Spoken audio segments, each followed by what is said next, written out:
ಬೌದ್ಧ ಮತ ಭಾರತದಿಂದ ಓಡಲಿಕ್ಕೆ ಏನು ಕಾರಣ ಇರ್ಬೋದು ಅಥವಾ ನಾಶವಾಗಲಿಕ್ಕೆ ಬಾಬಾ ಸಾಹೇಬರ ಪದಗಳನ್ನೇ ಬಳಸ್ಬೋದಾದರೆ ಪತನವಾಗಲಿಕ್ಕೆ ಏನು ಕಾರಣ ಇರ್ಬೋದು, ಅದು ಪರಿಪೂರ್ಣವಾಗಿ ಇಲ್ಲಿಂದ ಉದ್ವಂಸಗೊಳ್ಳಲಿಕ್ಕೆ ಭಾರತದಲ್ಲಿ ಅದರ ಗುರುತು ಇಲ್ಲದಂತೆ ಹೋಗಲಿಕ್ಕೆ ಏನು ಕಾರಣ ಇರ್ಬೋದು ಅನ್ನೋದನ್ನು ಚರ್ಚೆ ಮಾಡ್ತಾಯಿದ್ವಿ. ಒಂದು ಮಹತ್ವದ ಘಟ್ಟದಲ್ಲಿ ಬಂದು ನಿಂತ್ಕೊಂಡಿದ್ವಿ. ಅದಕ್ಕೆ ಹೋಗೋಕ್ಕಿಂತ ಮುಂಚೆ ಕೆಲವು ಸಂಗತಿಗಳನ್ನು ನೋಡಬೇಕು ಅಂತ ನನಗನ್ಸುತ್ತೆ. ಪ್ರತಿಯೊಬ್ಬರೂ ಕೂಡ ಒಂದು ನರೇಟಿವನ್ನು ಸೃಷ್ಟಿ ಮಾಡುವಂಥ ಪ್ರಯತ್ನ ಮಾಡ್ತಿರ್ತಾರೆ, ಒಂದು ಆಖ್ಯಾಯಿಕೆಯನ್ನು ಸೃಷ್ಟಿ ಮಾಡ್ತಾರೆ, ತಮ್ಮದೇ ಆಗಿರುವಂಥ ಒಂದು ವ್ಯಾಖ್ಯಾನವನ್ನು ಪ್ರತಿಯೊಂದು ಸಂಗತಿಗೂ ಕೊಡ್ತಾರೆ. ನಮ್ಮಲ್ಲಿ ಅನೇಕರಿಗೆ ಮನುಸ್ಮೃತಿಯನ್ನು ಬಾಬಾ ಸಾಹೇಬರು ಸುಟ್ಟಿದ್ದರ ಕುರಿತಂತೆ ಕೋಪ ಇದೆ. ನಾನು ಮನುಸ್ಮೃತಿಯ ಬಗ್ಗೆನೇ ಚರ್ಚೆ ನಡೆಸ್ತಾ ಇದ್ದರಿಂದ ಒಂದು ವಿಚಾರವನ್ನು ಕೈಗೆತ್ಕೋಬೇಕು ಅಂತ ಅಷ್ಟೇ. ಮನುಸ್ಮೃತಿಯನ್ನು ಸುಟ್ಟಿದ್ದರ ಬಗ್ಗೆ ಕೋಪ ಇದೆ. ಇನ್ನೂ ಕೆಲವರಿಗೆ ಯಾಕೆ ಸುಡಬೇಕು ಅಂತ ಗೊತ್ತಿಲ್ಲದೆ ಮನುಸ್ಮೃತಿಯನ್ನು ಸುಡಬೇಕು ಅಂತ ಅನಿಸಿದೆ. ಆದರೆ ಬಾಬಾ ಸಾಹೇಬ್ರಿಗೆ ಹಂಗಿರಲಿಲ್ಲ. ಅವ್ರಿಗೆ ಅದನ್ನು ಮಾಡುವಾಗ ತುಂಬ ಸ್ಪಷ್ಟವಾಗಿ ಗೊತ್ತಿತ್ತು, ನಾನು ಇದನ್ನು ಯಾಕೆ ಮಾಡಬೇಕು ಅಂತ. ಅವ್ರು ತುಂಬ ಸ್ಪಷ್ಟವಾಗಿ ಹೇಳ್ತಿದ್ರು, ಇವತ್ತು ದೇಶದಲ್ಲಿರುವಂಥ ಅಸ್ಪೃಶ್ಯತೆಯ ಆಚರಣೆಗೆ, ಮೇಲು ಕೀಳು ಎನ್ನುವಂಥ ಈ ಚರ್ಚೆಗೆ, ಅಥವಾ ಅವರ ಮನದ ಇಂಗಿತವನ್ನೇ ಹೇಳೋದಾದರೆ ನಮ್ಮ ಹೃದಯದಲ್ಲಿ ಅಥವಾ ಹಿಂದೂ ಧರ್ಮಕ್ಕೆ ಬಂದಿರುವಂಥ ಈ ಕಳಂಕದ ಕಾರಣಕ್ಕೆ ಮೂಲ ಎಲ್ಲಿದೆ ಅಂತಂದರೆ ಮನುಸ್ಮೃತಿಯಲ್ಲಿದೆ ಅಂತ ಅವ್ರು ಹೇಳ್ತಿದ್ರು. ಮನುಸ್ಮೃತಿ ಹೇಳುವಂಥ ಸಂಗತಿಗಳು ನಾನು ನೆನೆ ಅನೇಕ ಚರ್ಚೆ ಮಾಡಿದೆ. ಇನ್ನೂ ಉದ್ದಕ್ಕೂ ಆಗಾಗ ಅವಶ್ಯಕತೆ ಬಂದಾಗಲೆಲ್ಲ ಅದನ್ನು ಚರ್ಚೆ ಮಾಡ್ತೀನಿ. ಈ ಎಲ್ಲ ಸಂಗತಿಗಳು ಹೇಳಿವೆ ಅಂತ ಆರ್.ಸಿ. ಮಜುಮ್ದಾರರು ತಮ್ಮ ವಿಸ್ತಾರವಾಗಿರುವಂಥ ಕೃತಿಯಲ್ಲಿ ಅಥವಾ ಭಾರತೀಯ ವಿದ್ಯಾಭವನ ಪ್ರಕಟಿಸಿರುವಂಥ ಅನೇಕರು ಲೇಖನಗಳನ್ನು ಬರೆದಿದ್ದಾರೆ. ಅದರಲ್ಲಿ ಆ ಸೀರೀಸ್ನಲ್ಲಿ ಒಂದು ಕಡೆ ಬಹಳ ಚೆನ್ನಾಗಿ ಹೇಳ್ತಾರೆ, ಮನುಸ್ಮೃತಿಯನ್ನು ಆಚರಣೆ ಮಾಡಬೇಕು ಅಂತ ಯಾರೂ ಹೇಳಲಿಲ್ಲ. ಈಗ ನಮ್ಗೆ ಯಾರು ಹೇಳಿದ್ದಾರೆ? ಮನುಸ್ಮೃತಿಯನ್ನು ನಾವು ಯಾರೂ ಓದಲೇ ಇಲ್ಲ. ಆಚರಣೆ ಮಾಡಬೇಕು ಅಂತ ಯಾರೂ ಹೇಳಲಿಲ್ಲ. ಆದರೆ ಭಾಳ ಚೆನ್ನಾಗಿದೆ, ಬಾಬಾ ಸಾಹೇಬರು ಇದನ್ನು ಭಿನ್ನವಾದ ಸ್ವರೂಪದಲ್ಲಿ ಹೇಳ್ತಾರೆ. ಅವರೇನು ಹೇಳ್ತಾರೆ ಅಂದರೆ, ಮನುಸ್ಮೃತಿ ಅನ್ನೋದು, ಮನುವಿನ ಸ್ಮೃತಿ ದೈವದತ್ತವಾಗಿರುವಂಥ ಸ್ಮೃತಿ. ಇದರಲ್ಲಿ ಏನು ಹೇಳಿದಾರೋ ಅದು ಅತ್ಯಂತ ಸತ್ಯವಾದ್ದು. ನಾವೆಲ್ಲರೂ ಅದನ್ನು ಅನುಸರಿಸಲೇಬೇಕು ಅನ್ನೋದು ಜನಮಾನಸದಲ್ಲಿ ಬೇರೂರು ಬಿಟ್ಟಿದೆ ಅಂತ. ಮನುಸ್ಮೃತಿಯಲ್ಲಿ ಏನಿದೆ ಅಂತ ಗೊತ್ತಿಲ್ಲದೆ ಹೋದಾಗಲೂ ಕೂಡ ಆ ಸ್ಮೃತಿಯ ಅಂಶಗಳು ನಮ್ಮ ಬದುಕಿನಲ್ಲಿ ಹಾಸುಹೊಕ್ಕಾಗಿವೆ ಅಂತ ಬಾಬಾ ಸಾಹೇಬರು ಅದನ್ನು ಹೇಳ್ತಾರೆ. ಅದನ್ನು ನಮ್ಮ ಭಾರತೀಯ ವಿದ್ಯಾಭವನದ ಭಾರತೀಯ ಇತಿಹಾಸದ ಸೀರೀಸ್ನಲ್ಲೂ ಕೂಡ ತುಂಬ ಸ್ಪಷ್ಟವಾಗಿ ಉಲ್ಲೇಖ ಮಾಡ್ತಾರೆ. ಈ ಹಿನ್ನೆಲೆಯಲ್ಲಿ ನಾನು ನೋಡುವಾಗ ನನಗನ್ಸುತ್ತೆ, ಈ ನರೇಟಿವನ್ನು ಸೃಷ್ಟಿ ಮಾಡಲಿಕ್ಕೆ ಯಾವುದಾದ್ರೂ ಸಂಕೇತವನ್ನು ಉಳಿಸಲೇಬಾರ್ದು ಯಾವತ್ತು ಅಂತ. ನಿಮಗೆ ಅತ್ಯಂತ ಇತ್ತೀಚಿನ ಘಟನೆ ಹೇಳೋದಾದರೆ, ಒಸಾಮಾ ಬಿನ್ ಲ್ಯಾಡನ್ನ ಅಮೇರಿಕನ್ರು ಕೊಂದಿದ್ದು ಹೇಗೆ ಅಂತಂದರೆ, ಅವರ ಅಡ್ಡಕ್ಕೆ ನುಗ್ಗಿ ಆ ನುಗ್ಗಿದ್ದ ಜಾಗದಲ್ಲಿ ಅವನನ್ನು ಹೊಡೆದು ಸಾಯಿಸಿದ ಮೇಲೆ ಒಸಾಮಾ ಬಿನ್ ಲ್ಯಾಡನ್ನ ತಾವು ತಗೊಂಡು ತಮ್ಮ ವಿಮಾನದಲ್ಲಿ ತಗೊಂಡು ಸಮುದ್ರಕ್ಕೆ ಎಸೆದ್ರು. ಯಾಕೆ ಸಮುದ್ರಕ್ಕೆ ಎಸೆದ್ರು ಗೊತ್ತಾ? ಒಸಾಮಾದೇನಾದರೂ ದೇಹ ಅವ್ರು ಕೊಟ್ಟು ಬಂದಿದ್ದರೆ ಅದನ್ನೊಂದು ದೊಡ್ಡ ತೀರ್ಥಕ್ಷೇತ್ರ ಮಾಡಿರ್ತಿದ್ರು. ಇವತ್ತಿಗೂ ಜನ ಅಲ್ಲಿಗೆ ಹೋಗ್ತಿದ್ರು. ಅಲ್ಲಿಗೆ ಹೋಗೋರೆಲ್ಲರೂ ಕೂಡ ಒಸಾಮಾ ಯಾತಕ್ಕೋಸ್ಕರ ಸತ್ತ ಅನ್ನೋದನ್ನು ಮತ್ತೆ ಮತ್ತೆ ಮತ್ತೆ ಮತ್ತೆ ಹೇಳಿಕೊಂಡು ಇನ್ನೊಂದಷ್ಟು ಜನರನ್ನು ರ್ಯಾಡಿಕಲೈಸ್ ಮಾಡಲಿಕ್ಕೆ ಬೇಕಾಗಿರುವ ಪ್ರಯತ್ನ ನಡೆದಿರ್ತಿತ್ತು. ಈ ಸಂಕೇತಗಳು ಅಷ್ಟು ಡೇಂಜರ್ ಆಗಿರ್ತವೆ ಯಾವಾಗಲೂ ಅಂತ. ನಿಮ್ಗೆ ಇನ್ನೊಂದು ಸಂಗತಿ ಹೇಳ್ತೀನಿ, ಇದಕ್ಕಿಂತಲೂ ಹಳೆಯದ್ದು. ಶಿವಾಜಿ ಮಹಾರಾಜರು ಮತ್ತು ಅಫ್ಜಲ್ ಖಾನ್ನ ನಡುವೆ ಒಂದು ಯುದ್ಧ ನಡೆಯುತ್ತೆ. ಅದು ಯುದ್ಧದ ಥರ ಅಲ್ಲ, ಆ್ಯಕ್ಚುಲಿ ಸಂಧಾನಕ್ಕೆ ಅಂತ ಅಫ್ಜಲ್ ಖಾನ್ ಬರ್ತಾನೆ. ಶಿವಾಜಿ ಮಹಾರಾಜರು ಹೇಳ್ತಾರೆ, ನಂಗೆ ತುಂಬ ಭಯ ಇದೆ ಕೆಳಗೆ ಬರಲಿಕ್ಕೆ, ನೀನು ಅಷ್ಟು ಪವರ್ಫುಲ್ಲು, ನಾನು ಹೆಂಗೆ ಕೆಳಗೆ ಬರಲಿ? ಅದಕ್ಕೆ ನೀನೇ ಗುಡ್ಡಕ್ಕೆ ಬಾ, ನೀನು ತೀರಾ ನನ್ನ ಅರಮನೆಗೆ ಬರೋದು ಬೇಕಾಗಿಲ್ಲ, ಇಬ್ಬರು ಗುಡ್ಡದ ಮಧ್ಯಭಾಗದಲ್ಲಿ ಸೇರೋಣ, ನಾನು ಸೈನಿಕರನ್ನ ಕರ್ಕೊಂಡು ಬರಲ್ಲ, ನೀನು ಕರ್ಕೊಂಡು ಬರಬೇಡ, ಇಬ್ಬರು ಒಬ್ಬರನ್ನೊಬ್ಬರು ಭೇಟಿ ಮಾಡೋಣ ಅಂತ ಭಯಭೀತರಾದಂತೆ ಶಿವಾಜಿ ಮಹಾರಾಜರು ನಟಿಸಿ ಈ ದೈತ್ಯ ಅಫ್ಜಲ್ ಖಾನನ್ನು ಬೆಟ್ಟದ ಮೇಲೆ ಕರೆಸ್ಕೊಳ್ಳುವಾಗ ಅವನ ಸೈನಿಕರು ಇರಲಿಲ್ಲ, ಇವನ ಸೈನಿಕರು ಇರಲಿಲ್ಲ. ಯಾಕೆಂದರೆ ಅಫ್ಜಲ್ ಖಾನಿಗೆ ಗೊತ್ತಿತ್ತು ಶಿವಾಜಿ ಮಹಾರಾಜರು ಕುಳ್ಳಕ್ಕಿದ್ದಾರೆ, ನಾನು ಅವರನ್ನು ಹೇಗೆ ಬೇಕಿದ್ರೂ ಕೊಲ್ಬೋದು ಅಂತ. ಹೀಗಾಗಿ ಅವರನ್ನು ಅಪ್ಪಿಕೊಳ್ಳುವ ನೆಪದಲ್ಲಿ, ಶಿವಾಜಿ ಮಹಾರಾಜರನ್ನು ಅಪ್ಪಿಕೊಳ್ಳುವ ನೆಪದಲ್ಲಿ ಕುತ್ತಿಗೆ ಹಿಸುಕಲಿಕ್ಕೆ ಅಂತ ಅವನು ಹೋದಾಗ ಶಿವಾಜಿ ಮಹಾರಾಜರು ತಮ್ಮ ಕೈಯಲ್ಲಿದ್ದಂಥ ಹುಲಿ ಉಗುರಿಂದ ಅವನ ಹೊಟ್ಟೆಯನ್ನು ಬಗೆದು ಹಾಕಿಬಿಡ್ತಾರೆ ಅನ್ನೋದನ್ನು ನಾವು ಕೇಳಿರುವಂಥ ಸಂಗತಿ. ಶಿವಾಜಿ ಮಹಾರಾಜರ ಇತಿಹಾಸದ ಭಾಗ. ಪ್ರಾಬ್ಲಮ್ ಏನಾಯಿತು ಅಂತಂದರೆ, ಶಿವಾಜಿ ಮಹಾರಾಜರು ಮಾಡಿ ತಪ್ಪು ಎಲ್ಲಿ ಅಂತಂದರೆ, ಶಿವಾಜಿ ಮಹಾರಾಜರು ಅವ್ನು ಕತ್ತು ತೊಗೊಂಡೋಗಿ ತಾಯಿ ಕೊಟ್ಟರಂತೆ, ನೋಡು ಈ ಥರ ಇದೆ ಅಂತ. ಅದಕ್ಕೆ ತಾಯಿ ಹೇಳಿದ್ಲಂತೆ, ಇಲ್ಲ ಹಾಗೆ ಮಾಡಬಾರ್ದು, ಅವನೊಬ್ಬ ವೀರ, ಶತ್ರು ಪಕ್ಷದವನೇ ಆದರೆ ಏನಾಯಿತು, ಗೌರವಯುತವಾಗಿ ಅವನನ್ನು ದಫನ್ ಮಾಡು ಅಂತ. ದಫನ್ ಮಾಡೋದು ಅಂದರೆ ಇಸ್ಲಾಮಿಕ್ ಸಂಪ್ರದಾಯದ ಪ್ರಕಾರ ಹಾಗೆ ಮಾಡಲಾಯಿತು. ಈಗಲೂ ಕೂಡ ಅದು ಎಲ್ಲಿ ದಫನ್ ಮಾಡಲಾಗಿತ್ತೋ ಆ ಜಾಗದಲ್ಲಿ ಹೇಗೆ ಮಾಡ್ತಾರೆ ಅಂತಂದರೆ, ಯಾವತ್ತು ಈ ಸಂಹಾರ ನಡೆದಿತ್ತೋ ಅವತ್ತೊಬ್ಬ ಮೌಲ್ವಿ ಅಲ್ಲಿ ಜೋರಾಗಿ ಕೂಗ್ಕೊಳ್ತಾ ಹೋಗ್ತಾನಂತೆ, ಶಿವಾನೇ ದಗಾಕಿಯ, ಶಿವಾನೇ ದಗಾಕಿಯ. ದಗಾಕಿಯ ಅಂದರೆ ಮೋಸ ಮಾಡಿದ ಅಂತ. ಶಿವಾಜಿ ಮಹಾರಾಜರು ಮೋಸ ಮಾಡಿದರು, ಶಿವಾಜಿ ಮಹಾರಾಜರು ಮೋಸ ಮಾಡಿದರು ಅಂತ ಹೇಳ್ಕೊಂಡು ಹೋಗ್ತಾನೆ ಅಂತ. ನನಗಿದನ್ನು ಕೇಳುವಾಗ ಆಶ್ಚರ್ಯ ಅನಿಸಿತ್ತು, ಯಾಕಾದರೂ ಒಂದು ಬಾಡಿ ಉಳಿಸ್ಬಿಟ್ರು ಅಲ್ಲಿ ಅಂತ. ಅಂದರೆ ನಮ್ಮದೇ ದೇಶದಲ್ಲಿದ್ದು ಈ ದೇಶದ ಐಕಾನಿಕ್ ಹೀರೋ ಆಗಿರುವಂಥ ಒಬ್ಬ ವ್ಯಕ್ತಿಯ ಕುರಿತಂತೆ ಇವನು ಮೋಸ ಮಾಡಿದ ಅಂತ ಹೇಳುವ ಧೈರ್ಯವಾದರೂ ಹೆಂಗೆ? ಯಾಕ ಧೈರ್ಯವಂತು ಅಂತಂದರೆ ಆ ಸಂಕೇತ ಉಳ್ಕೊಳ್ತು ಅಂತ. ಈ ಸಂಕೇತ ಹಾಗೇ ಇದ್ರೆ ಇದಿನ್ನೂ 1000 ವರ್ಷ ಕಳೆದ್ರೂ ಆ ಥರದೊಂದು ದಗಾಕಿಯ ಅನ್ನೋಂಥ ನರೇಟಿವ್ ಉಳಿದು ಬಿಡತ್ತೆ. ಈಗ ನನಗೇನು ಪ್ರಶ್ನೆ ಅಂತಂದರೆ, ಅವ್ರು ಈ ನರೇಟಿವ್ನ ಮುಂದಿಟ್ಟಾಗ ನಾನು ಶಿವಾಜಿ ಮಹಾರಾಜರ ಬಗ್ಗೆ ವರ್ಣನೆ ಮಾಡೋದು ಆಮೇಲೆ, ಮೊದಲು ಈ ನರೇಟಿವ್ಗೆ ಆನ್ಸರ್ ಮಾಡಬೇಕಲ್ಲ, ಆಮೇಲೆ ಮುಂದಕ್ಕೆ ಹೋಗೋದು. ಇದರ ಡೇಂಜರ್ ಎಲ್ಲಿದೆ ಅಂತಂದರೆ, ಇಂಥ ನರೇಟಿವ್ಗಳಿಗೆ ಉತ್ತರ ಕೊಟ್ಕೊಂಡೇ ನಮ್ಮ 80% ಆಫ್ ದ ಟೈಮ್ ವೇಸ್ಟ್ ಆಗುತ್ತೆ, ಎನರ್ಜಿ ವೇಸ್ಟ್ ಆಗೋಗುತ್ತೆ. ಅದಕ್ಕೆ ಅವಕಾಶ ಸಿಕ್ಕ ತಕ್ಷಣ ಏನು ಮಾಡಿಬಿಡ್ತಾರೆ ಅಂತಂದರೆ, ಈ ಸರ್ವಾಧಿಕಾರತ್ವ ಇರುವಂಥವ್ರು ಅವರು ತಕ್ಷಣ ಏನು ಮಾಡ್ತಾರೆ, ಅಲ್ಲಿರುವಂಥ ಮೂರ್ತಿಗಳನ್ನೆಲ್ಲ ಕಿತ್ತು ಫಸ್ಟ್. ಯಾವ ಮೂರ್ತಿಗಳು ಈ ಹಳೆಯ ಇದನ್ನು ನೆನಪಿಸ್ಕೊಡುತ್ತೋ ಅವನ್ನೆಲ್ಲ ಕಿತ್ತು ಬಿಸಾಕುವಂಥ ಪ್ರಯತ್ನ ಮಾಡ್ತಾರೆ. ನಿಮ್ಗೆ ಗೊತ್ತಾಗುತ್ತೆ, ಬಾಮಿಯಾನ್ ಬುದ್ಧನನ್ನು ಯಾಕೆ ನಾಶ ಮಾಡಲಾಯಿತು ಅಂತಂದರೆ, ಬುದ್ಧನ ಮೂರ್ತಿ ಇರುವವರೆಗೂ ಅಲ್ಲಿ ಬುದ್ಧನ ವಂಶಜರು ಇದ್ದರು ಅನ್ನೋದು ನೆನಪುಳ್ಕೊಳ್ಳುತ್ತೆ ಅನ್ನೋ ಕಾರಣಕ್ಕೆ ಮುಗಿಸೇ ಬಿಡ್ತಾರೆ ಅದನ್ನು. ಅದು ಯಾವತ್ತೂ ಉಳ್ಕೊಳ್ಬಾರ್ದು ಅಂತ. ಆದರೆ ಇಲ್ಲಿ ಸಮಸ್ಯೆ ಏನಾಯಿತು ಅಂತಂದರೆ, ಎಲ್ಲಿಯವರೆಗೂ ಮನುಸ್ಮೃತಿಯ ಮೇಲೆ ನಮಗೆ ಅವ್ಯಕ್ತವಾಗಿರುವಂಥ ಗೌರವ ಇದೆಯೋ, ನಾನು ಅನೇಕ ಬಾರಿ ಯೌವನದ ಭರದಲ್ಲಿ ಮಾತನಾಡ್ತಾ ಯಾವಾಗಲೂ ಹೇಳ್ತಿದ್ದೆ, ಮನುಸ್ಮೃತಿಯನ್ನು ನಾನು ಓದಲಿಲ್ಲ, ನೀವು ಓದಲಿಲ್ಲ, ಮತ್ತು ಯಾರಿಗೆ ಬೇಕಾಗಿದೆ ಅದು? ಬೇಡ ಬಿಡಿ ಅದನ್ನು, ನಾವು ಯಾಕೆ ಅದಕ್ಕೆ ಜೋತಾಡಬೇಕು, ವಿರೋಧಿಸೋರು ಯಾಕೆ ಅದನ್ನು ಹಿಡ್ಕೊಂಡು ವಿರೋಧಿಸಬೇಕು ಅಂತ. ಆದರೆ ಅಂತರಂಗದಲ್ಲಿ ಓದದೇ ಇರುವ ನಮ್ಮೆಲ್ಲರಿಗೂ ಕೂಡ ಮನುಸ್ಮೃತಿ ಅಂದರೆ ಒಂದು ಪೂಜ್ಯ ಭಾವ ಇದೆ.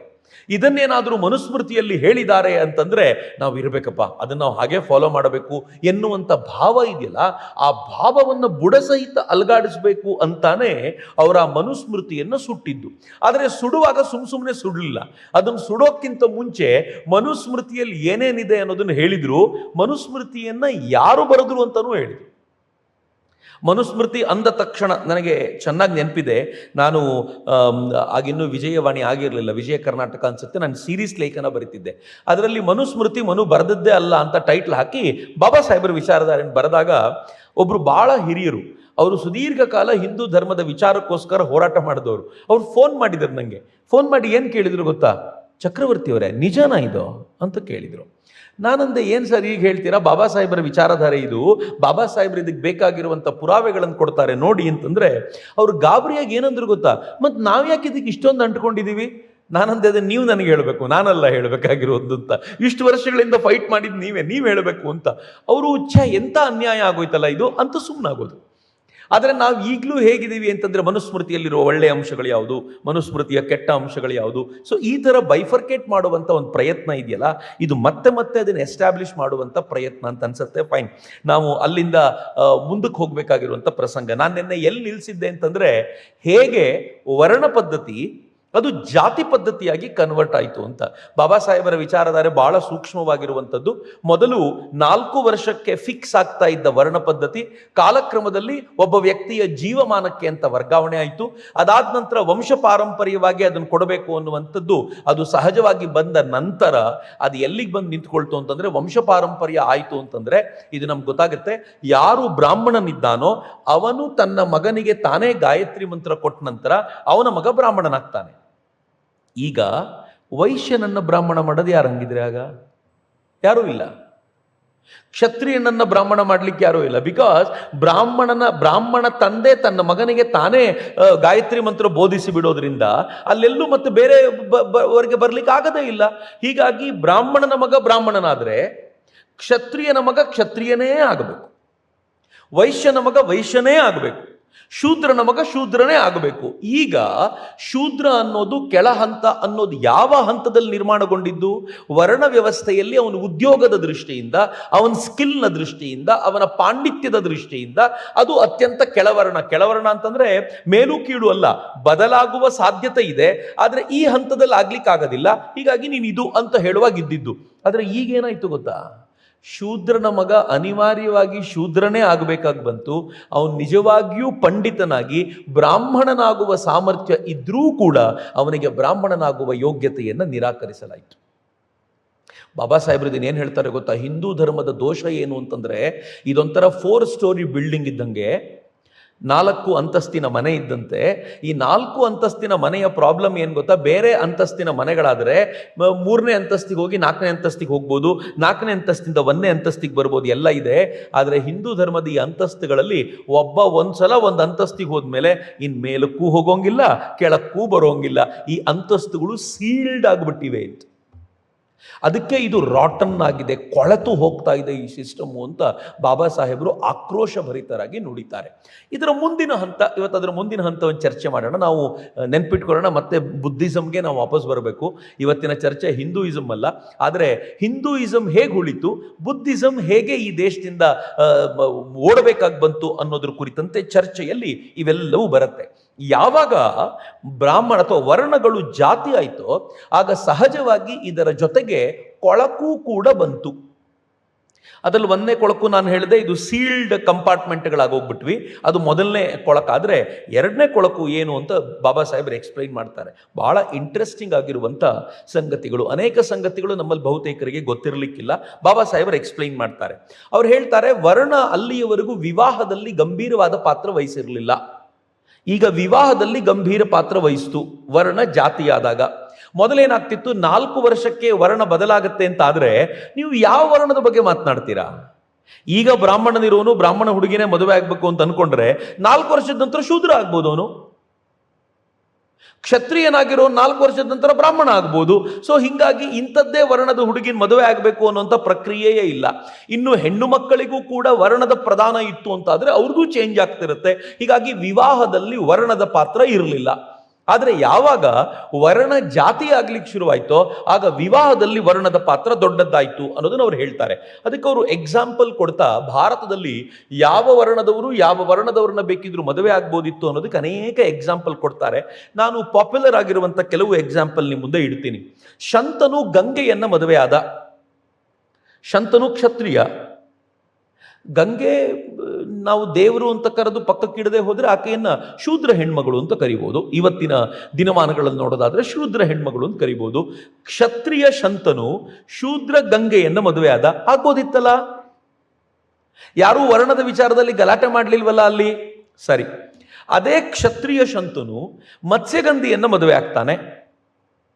ಮತ್ಸ್ಯಗಂಧಿ ಮತ್ತೆ ಶೂದ್ರ ಹೆಣ್ಮಗಳು, ಅವಳು ಬೆಸ್ತರ ಹುಡುಗಿ. ಅವಳು ದೋಣಿಗೆ ಹುಟ್ಟು ಹಾಕೊಂಡು ಇವನನ್ನು ಕರ್ಕೊಂಡು ಹೋಗ್ತಾ ಇದ್ದವಳು. ಅಲ್ಲಿ ನೋಡಿದ, ಪ್ರೀತಿ ಅಂಕುರಿಸಿತು, ತಾನು ಅವಳನ್ನು ಮದುವೆ ಆಗಬೇಕು ಅಂತಂದ, ಭೀಷ್ಮ ಪ್ರತಿಜ್ಞೆ ಆಯಿತು, ಅವೆಲ್ಲ ದೊಡ್ಡ ಕತೆ. ಆದರೆ ಸ್ವತಃ ಭೀಷ್ಮ ನಿಂತು ತನ್ನ ಅಪ್ಪನಿಗೆ, ಕ್ಷತ್ರಿಯ ತಂದೆಗೆ, ಶೂದ್ರ ಹೆಣ್ಮಗಳನ್ನು ಮದುವೆ ಆಗ್ತಿದ್ಯಾ ನೀನು ಅಂತ ಹೇಳಲಿಲ್ಲ.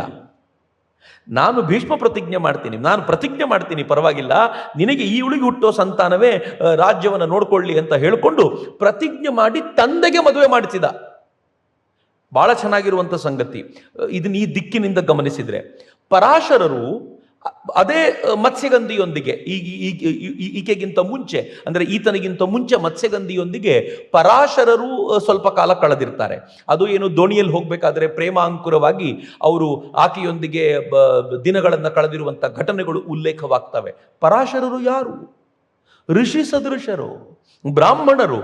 ಬ್ರಾಹ್ಮಣ ಮತ್ತು ಶೂದ್ರ ಹೆಣ್ಣು ಮಗಳ ನಡುವಿನ ಈ ಸಂಬಂಧಕ್ಕೆ ಆಕ್ಷೇಪ ಇರಲಿಲ್ಲ. ಕ್ಷತ್ರಿಯ ವಿಶ್ವಾಮಿತ್ರರು ಮೇನಕೆಯೊಂದಿಗೆ ಸಂಸಾರ ಮಾಡಿದ್ರಲ್ಲ, ಯಾರು ಗಲಾಟೆ ಮಾಡಿದ್ರು? ಒಬ್ಬ ತಪಸ್ಸಿ ಕೂತವನು ಒಂದು ಅಪ್ಸರೆಗೆ ಮರುಳಾದ ಅನ್ನುವಂಥ ಆರೋಪ ಇದ್ದಿದ್ಬಹುದು. ಬಿಟ್ರೆ ಅಪ್ಸರೆಯ ಜಾತಿ ಯಾವುದು ಅಂತ ಯಾರೂ ಕೇಳಿರಲಿಲ್ಲ. ಅಪ್ಸರೆಯ ಜಾತಿ ಯಾವುದು ನನಗೂ ಗೊತ್ತಿಲ್ಲ. ದೇವಲೋಕದಲ್ಲಿರೋದ್ರಿಂದ ಬ್ರಾಹ್ಮಣರು ಅಂತ ನೀವು ಹೇಳಬೇಕನ್ನೋ ಗೊತ್ತಿಲ್ಲ ನನಗೆ. ಆದರೆ ಇವರಂತೂ ಬ್ರಾಹ್ಮಣರಲ್ಲ, ವಿಶ್ವಾಮಿತ್ರರಂತೂ ಬ್ರಾಹ್ಮಣರಾಗಿರಲಿಲ್ಲ. ಇನ್ನು ಯಯಾತಿ ಕ್ಷತ್ರಿಯ, ಅವ್ರ ಮದುವೆ ಆಗಿದ್ದ ದೇವಯಾನಿ ಬ್ರಾಹ್ಮಣ ಹೆಣ್ಮಗಳು. ಬಾಬಾ ಸಾಹೇಬರು ದೊಡ್ಡದೊಂದು ಲಿಸ್ಟ್ ಕೊಡ್ತಾರೆ, ಎಷ್ಟು ಜನ ಈ ಥರ ವರ್ಣವನ್ನು ಮೀರಿ ಮದುವೆ ಆದವರು ಇದ್ದಾರೆ. ಇವರೆಲ್ಲ ತುಂಬ ಪಾಪ್ಯುಲರ್ ಆಗಿರೋದ್ರಿಂದ ಹೆಸರು ಗೊತ್ತು. ಇನ್ನು ಆಗಿನ ಕಾಲಘಟ್ಟದಲ್ಲಿ ಇದು ಸಹಜವಾಗಿದ್ದಿರ್ಬೋದು, ಕಾಮನ್ ಆಗಿ ಎಲ್ಲರೂ ಆಗ್ತಾ ಇದ್ದಂಥ ಪ್ರಸಂಗವಾಗಿದ್ದರಿಂದ ಅನೇಕರ ಉಲ್ಲೇಖವೂ ಇಲ್ಲದೆ ಇರ್ಬೋದು ಅಂತ. ಬಟ್ ಅವರು ಹೇಳ್ತಾರೆ, ಈ ಪುಷ್ಯಮಿತ್ರ ಶುಂಗನ ಕಾಲದಲ್ಲಿ ಅದೇನು ಬದಲಾವಣೆ ಬಂತೋ, ಮನುಸ್ಮೃತಿ ಬಂತೋ, ಆ ಮನುಸ್ಮೃತಿ ಇದಕ್ಕೆ ನಿಧಾನವಾಗಿ ಒಂದೊಂದೇ ಅಮೆಂಡ್ಮೆಂಟ್ ಅಂತ ತರಲಿಕ್ಕೆ ಶುರು ಮಾಡ್ತು ಅಂತ. ಮೊದಲನೇ ಅಮೆಂಡ್ಮೆಂಟ್ ಏನು ಅಂತಂದ್ರೆ, ದ್ವಿಜರಿಗೆ ಪ್ರಥಮ ಪತ್ನಿ ಸವರ್ಣಳೆ ಆಗಿರಬೇಕು. ದ್ವಿಜರು ಅಂದ್ರೆ ಬ್ರಾಹ್ಮಣರು ಮದುವೆ ಆಗುವಾಗ ಬ್ರಾಹ್ಮಣರನ್ನೇ ಮದುವೆ ಆಗಬೇಕು, ಬೇರೆಯವರನ್ನ ಮದುವೆ ಆಗಬಾರದು. ಮೊದಲನೇ ಕಂಡೀಷನ್ ಬಂತು. ಸಹಜವಾಗಿ ಜಾತಿ ಈಗ ಫಿಕ್ಸ್ ಆಗ್ಬಿಟ್ಟಿರೋದ್ರಿಂದ ಇವ್ರದ್ರೊಳಗೆ ಮದುವೆ ಆಗೋದು ಒಳ್ಳೆಯದು ಎನ್ನುವಂಥ ಪ್ರಕ್ರಿಯೆ. ಎರಡನೇದು, ಶೂದ್ರರನ್ನೇ ಮದುವೆ ಆಗಬೇಕು, ಬೇರೆಯವರನ್ನ ಆಗುವಂತಿಲ್ಲ, ಮೇಲ್ಜಾತಿಯವರನ್ನ ಆಗುವಂತಿಲ್ಲ ಅಂತ ಒಂದು ಕಂಡೀಷನ್ ಅಲ್ಲಿಂದ ಶುರುವಾಯಿತು ಅಂತ.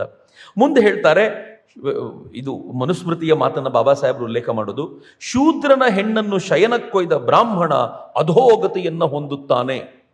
ಹೆದರಿಕೆ. ಯಾವ ಕಾರಣಕ್ಕೂ ಶೂದ್ರ ಹೆಣ್ಣನ್ನ ಅವನು ಶಯನಕ್ಕೆ ಒಯ್ಯಬಾರದು ಎನ್ನುವಂಥ ಕಂಡೀಷನ್ ತರಲಾಯಿತು ಅಂತ. ಇವೆಲ್ಲದರ ಪರಿಣಾಮ ಏನಾಯಿತು ಅಂತಂದ್ರೆ, ಸತಿ ಹೋಗುವ ಪ್ರಥೆ ಶುರುವಾಗಿದ್ದು ಆ ನಂತರ ಅಂತಾರೆ ಬಾಬಾ ಸಾಹೇಬರು. ಯಾಕೆ ಶುರುವಾಯಿತು ಅಂತಂದ್ರೆ, ಈಗ ಬ್ರಾಹ್ಮಣರ ಕಮ್ಯುನಿಟಿಯಲ್ಲಿ ಬಾಬಾ ಸಾಹೇಬರ ಈ ಕುರಿತಂತೆ ಡಿಸ್ಕಷನ್ ಇದೆಯಲ್ಲ, ಬಹಳ ಚೆನ್ನಾಗಿದೆ. ನಾನು ಬಹಳ ಜನರಿಗೆ ಅನ್ಕೊಳ್ತೀನಿ, ಬಾಬಾ ಸಾಹೇಬರು ಅಂದ್ರೆ ಓದ್ದೆ ಪಕ್ಕಕ್ಕೆ ಇಟ್ಬಿಡ್ತಾರೆ ಬಹಳ ಜನ. ನಮಗೂ ಬಾಬಾ ಸಾಹೇಬ್ರಿಗೂ ಸಂಬಂಧ ಇಲ್ಲ ಅಂದ್ಬಿಡ್ತಾರೆ. ಯಾಕೆ ಸಂಬಂಧ ಇಲ್ಲ ಅಂತಂದ್ರೆ, ಅವರು ರಿಸರ್ವೇಶನ್ ಕೊಡಿಸಿದವರು, ಬಾಬಾ ಸಾಹೇಬರು ಹಿಂದೂ ಧರ್ಮವನ್ನು ಬೈದವರು ಅಂತ. ಆದ್ರೆ ಅವರ ವಿಚಾರವನ್ನ ಅನಲೈಸ್ ಮಾಡುವಂತ ರೀತಿ ಇದೆಯಲ್ಲ, ಅತ್ಯದ್ಭುತವಾಗಿರುವಂತದ್ದು. ಬಾಬಾ ಸಾಹೇಬರು ಹೇಳ್ತಾರೆ, ಸತಿ ಹೋಗಬೇಕು. ಗಂಡ ಹೆಂಡತಿಯಲ್ಲಿ ಗಂಡ ತೀರಿಕೊಂಡಾಗ ಹೆಂಡತಿ ಸಾಯಬೇಕು. ಯಾಕೆ ಸಾಯಬೇಕು? ಹಾಗೆ ಹೆಂಡತಿ ತೀರಿಕೊಂಡಾಗ ಗಂಡ ಯಾಕೆ ಸಾಯಬಾರದು? ಪ್ರಶ್ನೆ ಕೇಳಬೇಕಲ್ಲ. ಇಬ್ಬರ ಪ್ರೇಮ ಅಮರವಾಗಿತ್ತು ಅನ್ನೋದಾದ್ರೆ ಗಂಡನೂ ಸಾಯಬೇಕಾಗಿದ್ರೆ ಹೆಂಡತಿ ಮಾತ್ರ ಯಾಕೆ ಸಾಯ್ಬೇಕು? ಬಾಬಾ ಸಾಹೇಬ್ರು ಹೇಳ್ತಾರೆ, ಹೆಣ್ಣು ಎಕ್ಸ್ಟ್ರಾ ಉಳ್ಕೊಂಡ್ಬಿಟ್ರೆ, ನಾನು ಅವ್ರದೇ ಭಾಷೆ ಬಳಸ್ತಿದ್ದೀನಿ, ಅವರೇ ಬಳಸ್ತಾರೆ ಹಿಂಗೆ, ಹೆಣ್ಣು ಆ ಕಮ್ಯುನಿಟಿಯಲ್ಲಿ ಎಕ್ಸ್ಟ್ರಾ ಆಗಿ ಉಳ್ಕೊಂಡ್ರೆ ಆ ಹೆಣ್ಣಿಗೋಸ್ಕರ ಮತ್ತೊಬ್ಬ ಗಂಡು ಏನಾದರೂ ಅವಳು ಹುಡ್ಕೊಳ್ತಾಳೆ ಅಂತಂದ್ರೆ ಈ ಕಮ್ಯುನಿಟಿಯಲ್ಲಿ ಆ ಗಂಡು ಕೊರತೆ ಆಗ್ಬಿಡತ್ತೆ ಅಂತ. ಗಂಡಿನ ಕೊರತೆ ಆಗುವಂತಿಲ್ಲ. ಗಂಡು ಯಾವತ್ತಿದ್ರೂ ಪವರ್ಫುಲ್ ಆಗಿದ್ದರಿಂದ ಅವನ ಕೊರತೆ ಆಗ್ಬಾರ್ದು ಅಂತಂದ್ರೆ ಅವಳು ಸತಿ ಹೋಗಬೇಕು.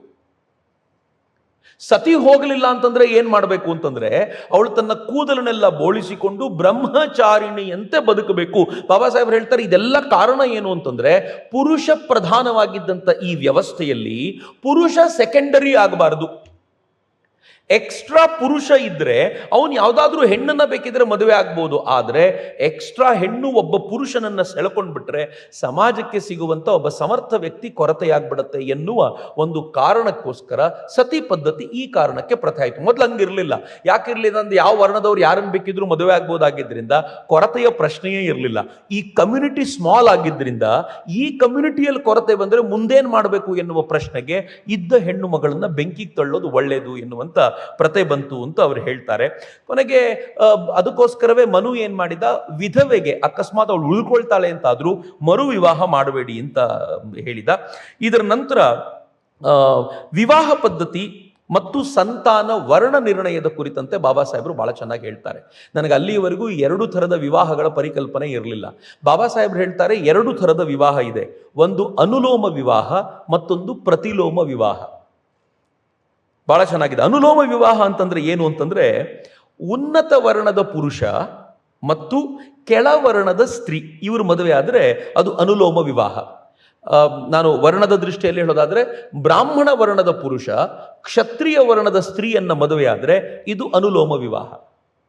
ಪ್ರತಿಲೋಮ ವಿವಾಹ ಅಂತಂದ್ರೆ, ಕ್ಷತ್ರಿಯ ವರ್ಣದ ಪುರುಷ ಅವನು ಬ್ರಾಹ್ಮಣ ವರ್ಣದ ಸ್ತ್ರೀಯನ್ನ ಮದುವೆ ಆದರೆ ಅದು ಪ್ರತಿಲೋಮ ವಿವಾಹ. ಅಂದ್ರೆ ಗಂಡು ಮೇಲ್ ಸ್ತರದಲ್ಲಿದ್ದು ಹೆಣ್ಣು ಕೆಳಸ್ತರದಲ್ಲಿದ್ರೆ ಅದು ಅನುಲೋಮ ವಿವಾಹ. ಗಂಡು ಕೆಳಸ್ತರದಲ್ಲಿದ್ದು ಹೆಣ್ಣು ಮೇಲ್ ಸ್ತರದಲ್ಲಿದ್ರೆ ಅದು ಪ್ರತಿಲೋಮ ವಿವಾಹ. ಇದನ್ನ ಹೇಳಿ ಏನು ಹೇಳ್ತಾರೆ ಅವರು ಅಂತಂದ್ರೆ, ಬಾಬಾ ಸಾಹೇಬ್ರು ಹೇಳ್ತಾರೆ, ಸಹಜವಾಗಿದ್ದ ಪದ್ಧತಿ ಏನು ಅಂತಂದ್ರೆ, ಗಂಡಿನ ವರ್ಣ ಯಾವುದೋ ಅದು ಸಂತಾನದ ವರ್ಣ. ಇದೆಲ್ಲರಿಗೂ ಕರೆಕ್ಟಾಗಿ ಗೊತ್ತಿರುವಂಥ ಸಂಗತಿ, ಇದರಲ್ಲಿ ಯಾರಿಗೂ ಅನುಮಾನ ಇಲ್ಲ. ಗಂಡ ಜೈನ ಆಗಿ ಹೆಂಡತಿ ಬೌದ್ಧಳಾಗಿದ್ದರೆ ಹುಟ್ಟುವ ಮಗು 99% ಜೈನವೇ. ಗಂಡ ಸಿಖ್ ಆಗಿ ಹೆಂಡತಿ ಜೈನ್ ಆಗಿದ್ರೆ ಹುಟ್ಟುವ ಮಗು ಸಿಕ್ಕೇ ಆಗಿರುತ್ತೆ. ಅದರಲ್ಲಿ ತುಂಬ ಅನುಮಾನ ಪಡಬೇಕಾಗಿರುವಂಥ ಸಂಗತಿ ಏನಿಲ್ಲ ಅಂತ ಇದ್ದಂಥ ಕಾಲಘಟ್ಟ ಅದು. ಸಂತಾನ ಉನ್ನತ ವರ್ಣದ್ದು. ಬ್ರಾಹ್ಮಣ ಹುಡುಗ ಬೇರೆ ವರ್ಣದ ಹುಡುಗಿನ ಮದುವೆ ಆದರೆ ಹುಟ್ಟುವ ಮಗು ಬ್ರಾಹ್ಮಣನೇ ಆಗಿರುತ್ತೆ.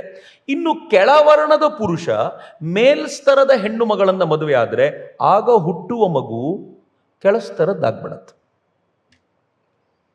ಅದಕ್ಕೆ ಆ ಕಾಲಘಟ್ಟದಲ್ಲಿ ಏನಾಯಿತು, ಪ್ರತಿಲೋಮ ವಿವಾಹ ನಿಂತೋಯ್ತು, ನಿಲ್ಲಿಸ್ತಾ ಇದ್ರು. ಪ್ರತಿಲೋಮ ವಿವಾಹ ಮಾಡಿಕೊಳ್ಳುವಂತಿಲ್ಲ ಅಂದರೆ ಕೆಳಸ್ತರದ ಹುಡುಗ ಮೇಲ್ಸ್ತರದ ಸ್ತ್ರೀಯನ್ನು ಮದುವೆ ಆಗುವಂತೆಯೇ ಇಲ್ಲ.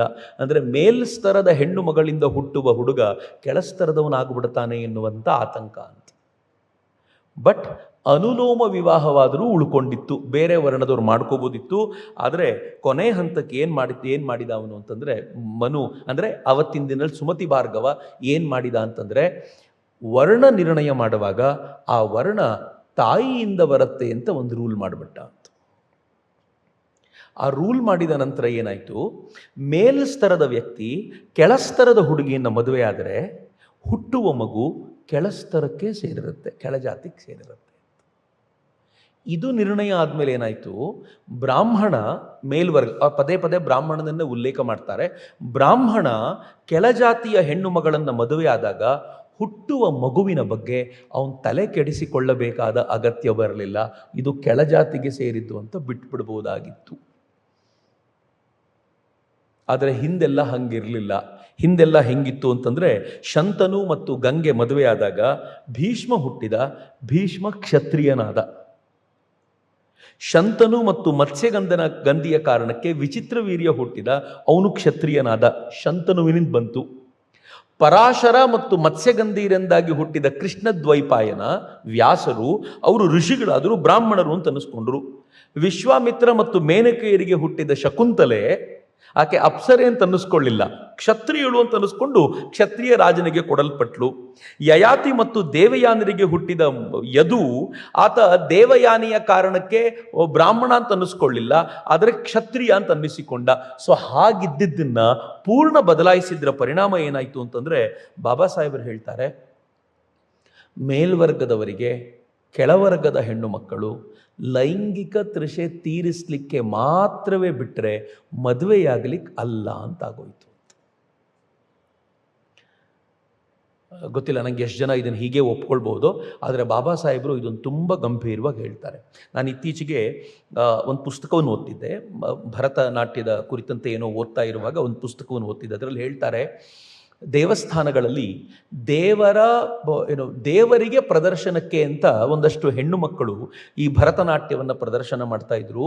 ಕಾಲಕ್ರಮದಲ್ಲಿ ಕೆಲವು ಜನ ಏನು ಮಾಡಿದರು, ದೇವಸ್ಥಾನಕ್ಕೆ ಬಿಟ್ಟಂಥ ಹೆಣ್ಣು ಮಕ್ಕಳು ನಾವು ಭೋಗಿಸಲಿಕ್ಕೆ ಅಂತ ಹೇಳಿದ ನಂತರ ಆ ದೇವದಾಸಿಯರು ಅಂತ ಕರೆಯಲ್ಪಡ್ತಿದ್ದವರು ಭರತನಾಟ್ಯದ ಮೂಲಕ ಭಗವಂತನ ಹೃದಯವನ್ನು ಮೆಚ್ಚಿಸಬೇಕು ಅಂತ ತಮ್ಮ ಬದುಕನ್ನೇ ಕೊಡ್ತಾ ಇದ್ದವರು ತಮ್ಮ ಬದುಕನ್ನು ಪೂರ್ತಿ ಹಾಳು ಮಾಡಿಕೊಳ್ಳಬೇಕಾದಂಥ ಸ್ಥಿತಿ ಬಂದ್ಬಿಡ್ತು. ಬಾಬಾ ಸಾಹೇಬರು ವಿಚಾರವನ್ನು ಕನೆಕ್ಟ್ ಮಾಡಿ ನೋಡೋದಾದರೆ, ಬ್ರಾಹ್ಮಣಳನ್ನೇ ಮದುವೆ ಆಗಬೇಕು, ಆದರೆ ದೇವದಾಸಿಯಾಗಿದ್ದರೆ ಸಂಬಂಧ ಹೊಂದಿರ್ಬೋದು. ನಾನು ಹೇಳಬೇಕಾದ್ರೆ ಐ ನೋ ಇಟ್ ಹರ್ಟ್ಸ್, ಭಾಳ ಜನರಿಗೆ ಕಷ್ಟ ಆಗ್ತಿರ್ಬೋದು, ಹಿಂಗೆ ಅಂತ. ಬಟ್ ದಿಸ್ ಈಸ್ ಫ್ಯಾಕ್ಟ್ ಅಲ್ಲ, ವಿ ಹ್ಯಾವ್ ಸೀನ್ ಇಟ್ ಅಲ್ಲ, ಹೀಗೆಲ್ಲ ನಡೀತಿತ್ತಲ್ಲ.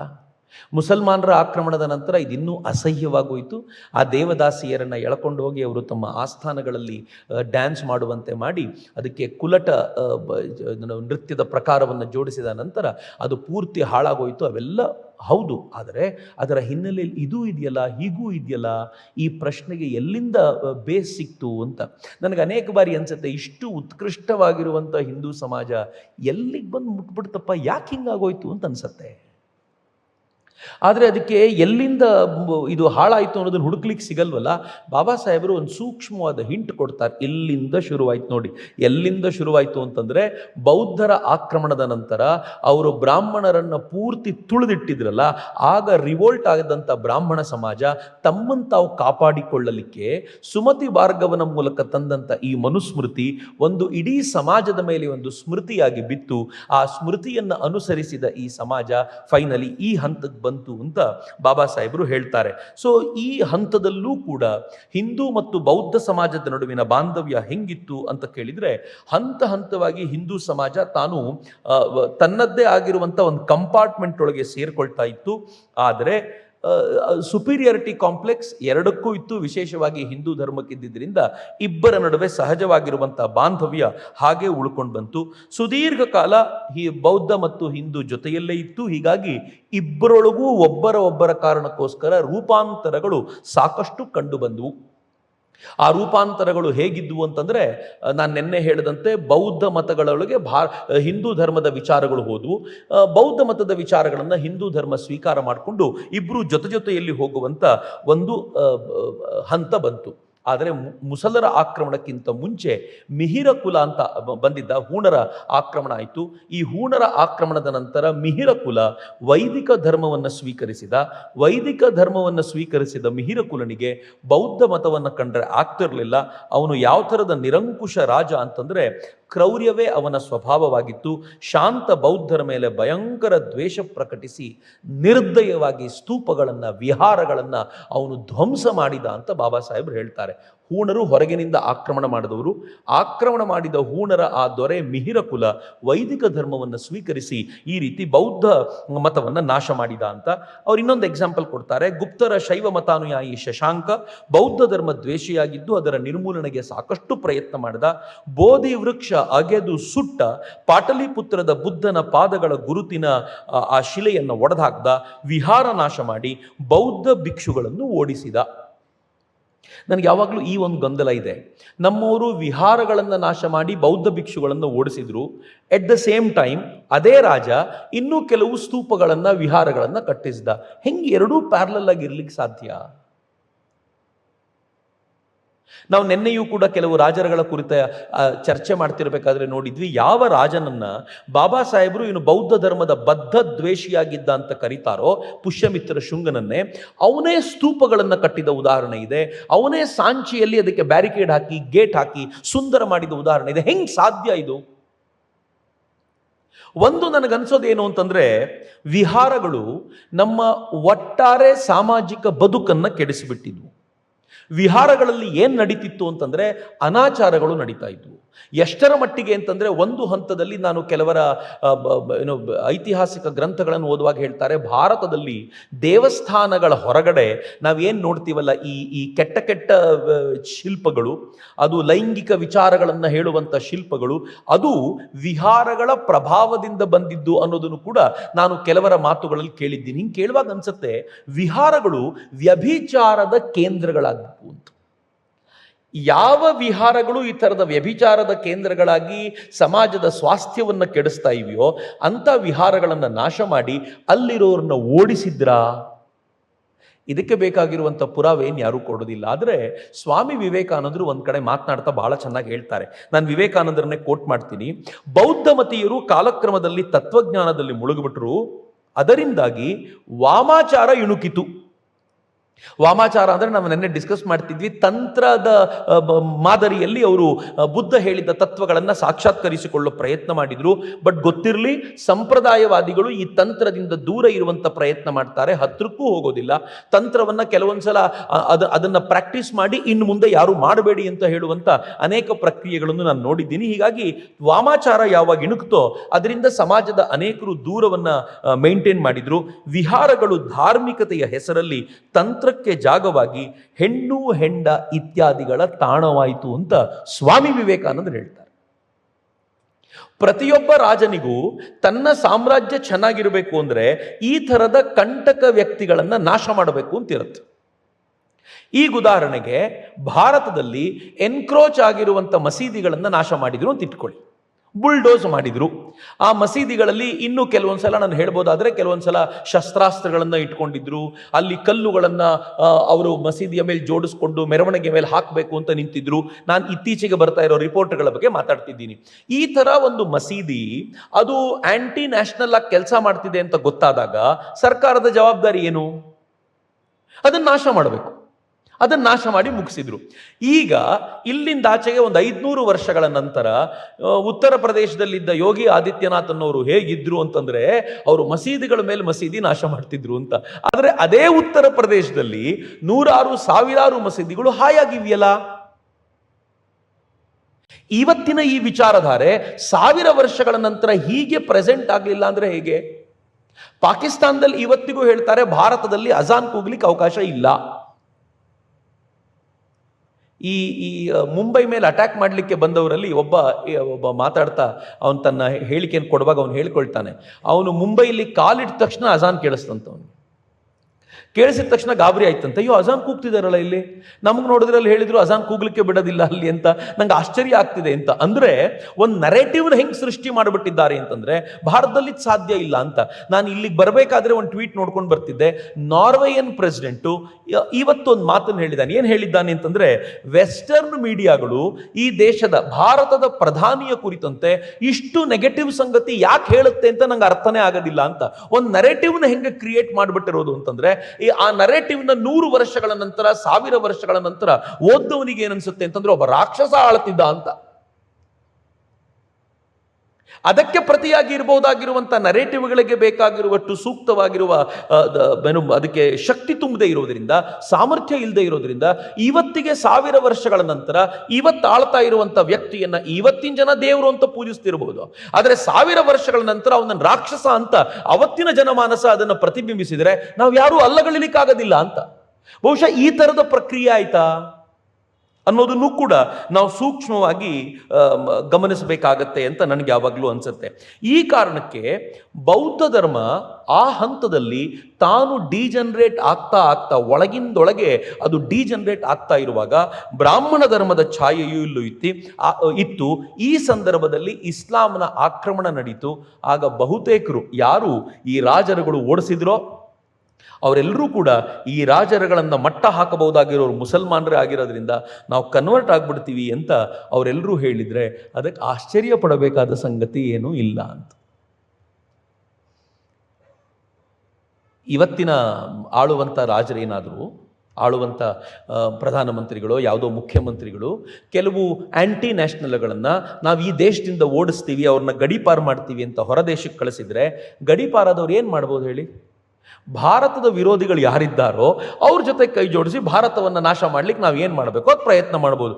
ಗಡೀಪಾರು ಮಾಡದೆ ಒಳಗಿದ್ದವರೇ ಭಾರತ ನಾಶ ಮಾಡಲಿಕ್ಕೆ ಅವರು ಅಂಡಮಾನ್ ನಿಕೋಬಾರ್ ಎಲ್ಲ ತಿರುಗಾಡ್ತಿರ್ಬೇಕಾದ್ರೆ ಇನ್ನು ಗಡೀಪಾರೇ ಮಾಡಿರುವಂಥವ್ರ ಪರಿಸ್ಥಿತಿ ಎಂಥದ್ದಿರಬೇಕು ಅಂತ ಯೋಚನೆ ಮಾಡಿ ಅಂತ. ಹಾಗೆ ಆ ಥರದೊಂದು ಪರಿಸ್ಥಿತಿ ಆಯ್ತಾ ಅನ್ನೋದಕ್ಕೆ ಬಾಬಾ ಸಾಹೇಬರೇ ಉತ್ತರ ಕೊಡ್ತಾರೆ. ನನ್ನ ಪ್ರಶ್ನೆ ಯಾವುದು ಪ್ರಶ್ನೆಯಾಗಿ ಉಳಿಯಲ್ಲ, ಯಾಕೆಂದರೆ ಬಾಬಾ ಸಾಹೇಬರು ಉತ್ತರ ಕೊಡ್ತಾರೆ. ಬಾಬಾ ಸಾಹೇಬರು ಏನು ಉತ್ತರ ಕೊಡ್ತಾರೆ ನೋಡಿ. ಅವರೊಂದು ಗಂಭೀರವಾಗಿರುವಂಥ ಪ್ರಶ್ನೆಯನ್ನು, ನಂಗೆ ಗೊತ್ತಿಲ್ಲ ನೀವು ಯಾರೋ ಆಲೋಚನೆ ಮಾಡಿದ್ದೀರೋ ಇಲ್ವೋ ಗೊತ್ತಿಲ್ಲ, ಬಾಬಾ ಸಾಹೇಬರು ಕೇಳ್ಕೊಳ್ತಾರೆ.